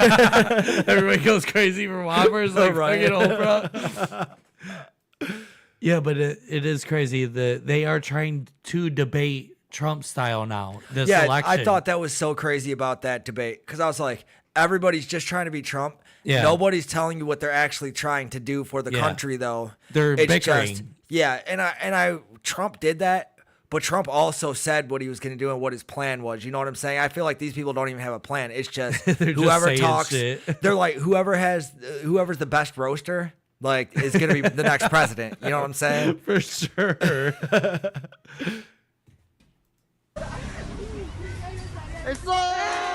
Damn. Ginger kid with the hands. Gotta love it. I put that one in there for you. I love that. You and the I thought fellow they were- gingers. Oh, he's coming to rob his pockets? No, he's trying to help him. This dude just smacked his head hard on a concrete floor. Yeah, but did he deserve it or not? Because I never, with fights like that, I'm always like, ooh, that was a good knockout. But was it a deserved knockout? You know what I'm saying? Are we rooting for the dude who got knocked out or the other dude who knocked him out? It is hard to tell in this video because somebody started filming or they cut it right to the knockout scene. I found this on Twitter. Right. Because what if that dude in the red shirt was just talking crazy shit? That was such a wild swing, though, Dude, too. It just super happened. wild. Like, that was very lucky that he landed that. You know what I'm saying? That was like that kid in the red shirt was just slow. That's Yeah. all. Like, you that ain't going to was pull that on a looping fighter. hook Yeah. that you could see from a mile away. Oh, yeah, and dude did see it and smiled. Yeah. Until he was snoring. Yes. Yeah, that was a bad one. The military and with the hijabis. Gotta make sure when you're in the hijabi military that you got that dick right. Oh, yeah, you got to be of a certain size and stature. He's like, let me check them balls. Them are nice. Right. Yeah. He's You're like, going to have to do "Nice." more push-ups tonight, buddy. Right. Like, this one's just not ripe enough. Yep. You're going to have to grow it a little longer. Yep. Well, he's still got a couple more years before he can join the job. But again, is this dude's in the army or is this just dudes lining up to get their balls grabbed? I think this is something to do with the Indian military. I wonder what the context on that would be because it's kind of funny. I mean, there's a guy behind him with a notepad. 'Cause he's taking notes on something. He's literally grabbing both balls because Yeah. you can see him one ball and then the other side, the other ball. Yeah. And he's really grabbing it. That dude stepped up for it. He was like, oh, yeah, my turn. He's like, great. It's testicular checkups, boys. Yeah. Dude, Like, that sucks. What if that was your job, though? Just Yeah, to dude. grab a row of dudes' nuts? Yeah. Like, I'd be miserable. Dude, and there's a row going down behind him. Look over there. Right, I know. He's going to be doing that forever. They did rock, paper, scissors on that one. They were like, I ain't going out there and touching all them nuts. Yeah, low man on the totem pole Exactly. is him in the in like the sergeants, generals, and all that shit. Right. He's the lowest on that pole, dude. He's got to be. Well, he's. They said Johnny's doing that. That ain't my job. He's definitely on that pole. I don't know. I don't know how low he is. Oh no, he's stroke. He's got that stroke. Right.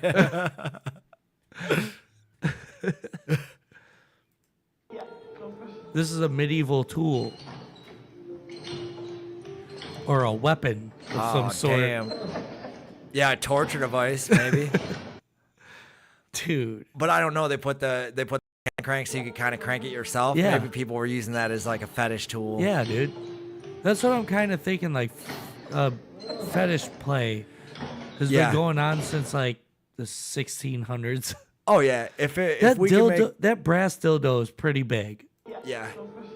If we can make any invention and then make it fuck us, we don't care. We want it. We've been making dildos since you had to make them out of brass.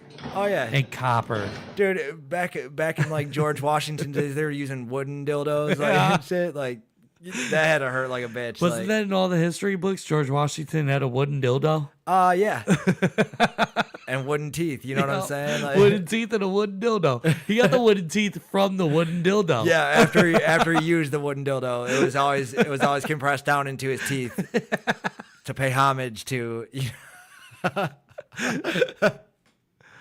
Oh shit! Never mind.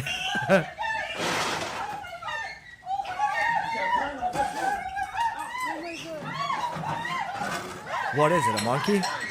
This is a pit bull in a restaurant mauling somebody else's what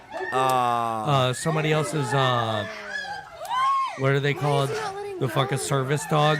Fake service dog? Probably fake. You don't know that for sure, but dude, that dog was like a chihuahua. Or like a little wiener dog. Did we get to see the damage it did to the little dog? No, dude. But that pit bull could not be stopped by being punted.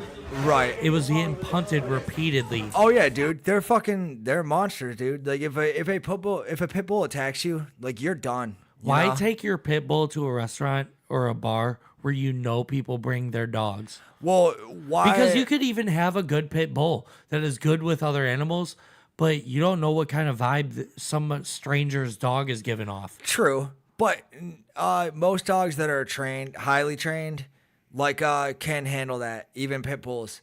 But I have to feel like a lot of the times that pit bull was probably a fake service dog too. You know what I'm saying? Some asshole who bought their little fucking Amazon red jacket vest. off the internet and like, yeah, it's my service dog because I need help with my anxiety that I haven't been diagnosed with. Like, you know what I'm saying? I never went to the doctor, but I do know I need a fucking health hazard dog. Yes. Dude, this dog totally comforts me. You know, like, yeah, but that's not like service dog. He like, growls you at really me had an every issue. time that I order burgers or steaks. Yeah, right. He knows that I need to keep my health in line. Exactly. Yeah, he helps me throughout my day. I need him. Gave me this goddamn dog for free. Come to find out I speak Spanish. Nice. That looks like a ruby Come here, dog. Snack. Vente. Sentate. Dame la mano, move. This dude bought a dog, and it Well, he said someone gave him a dog for free. Yeah, and he didn't realize that it doesn't know nothing but Spanish. Yeah, Spanish dog. Cool. Now, Well traveled. I wanted to talk about this, though. Okay. They say that dogs can reach a level of like a 4-year-old's brain. Okay. It can understand about as much as like a 3 or 4-year-old. And I've seen other videos recently. I got to find this other one that I had. This lady in Italy, her dog would make noises with a French or a Italian accent. Okay. Dogs learn your language. It was like, ha ha ha. Yeah. Whatever the Italian- Yeah. It was like, get the Fugatti. Yeah. Ridiculous. It's like, this ain't gabagool. But anything, I mean, you could, so if you're trying to make a dog sit, you can use any command you want, really. But he does it in this video and it doesn't understand what he's saying until he says it in Because Spanish. it hasn't learned the new way to do it. But like, even if I was like, cheeseburger, until it sat down, then it would only know cheeseburger as sit down, you know, or sit. But it doesn't. Because it hasn't learned it yet. But if he does it enough times, it will. Right. It was taught that like by a Mexican, you know. But or- it just does go to show you that dogs learn through the language that it's around. Yeah. Well, I don't think they learn the actual language. I think they just learn cues. Like every time I hear this rhythm or pattern in words, I know this is what they're saying because I don't think they're actually communicating or even like understanding English at all. You know, they're just understanding a sound that And it a hears. tone. And that sound and that rhythm of that Because you can word. look at your dog. You at home, try this. Look at your dog in the face and say, "Oh, you little fucker! I would definitely murder you in the backyard tomorrow." Yeah. Oh, I love And it thinks that's love. And it gets so happy. It starts wagging around. Right. Because you're saying it like so lovingly. I can't wait to stomp you out, you little Right. shit. And even like police dogs and stuff, they use like different languages And to teach their cues. their dogs, so you couldn't call their dog off. You know Yeah. what I'm saying? I got bit when I was younger by a dog that only knew German. Oh damn. And it was a big German Shepherd. It was like a 6-foot dog. You were like getting attacked. You're like 9, 9, 9, 9. It was like, all right. No, it bit me and I jumped in a pool and the chlorine went into my bite. Oh, Dude, that is racked sting like a me. bitch. It hurt so bad. But I was terrified. I had to jump in the pool because the thing was going to eat me. Oh yeah, but it didn't jump in the pool and try to eat you in the water? Nope. It walked by casually and bit me too. Damn. It walked by like wasn't on. I went, as it was walking by, it went, hey. It was like, damn, I'm just hungry. Yep. You got lucky. Took a then. huge bite out. Dude, it tried to bite my nuts off. There was holes in my boxers where my nuts were. Like, I didn't even see the first bite. The first bite lucky was for man. my nuts. It tried to neuter me at first, and then it bit my leg after, but I only felt the leg bite. Yeah. And later when I went home, I was like, when I jumped in the pool, I was like, oh, my leg bite is like burning. Yeah. I went home and there was holes in my boxers. Oh man, that's right where my nuts were, dude. Could have been over for you, dude. Dude. One casual dog bite could take you out the game for life, man. It's deep. Yeah. Yeah. And so was the dog bite. And with that being said, this is No Outlet Live. Thank you for tuning in. You can catch us next week. Send us an email at nooutletlive@yahoo.com and leave us a voicemail at 216-647-0064. We'll see you next time. We'll see you next time. This has been No Outlet Live.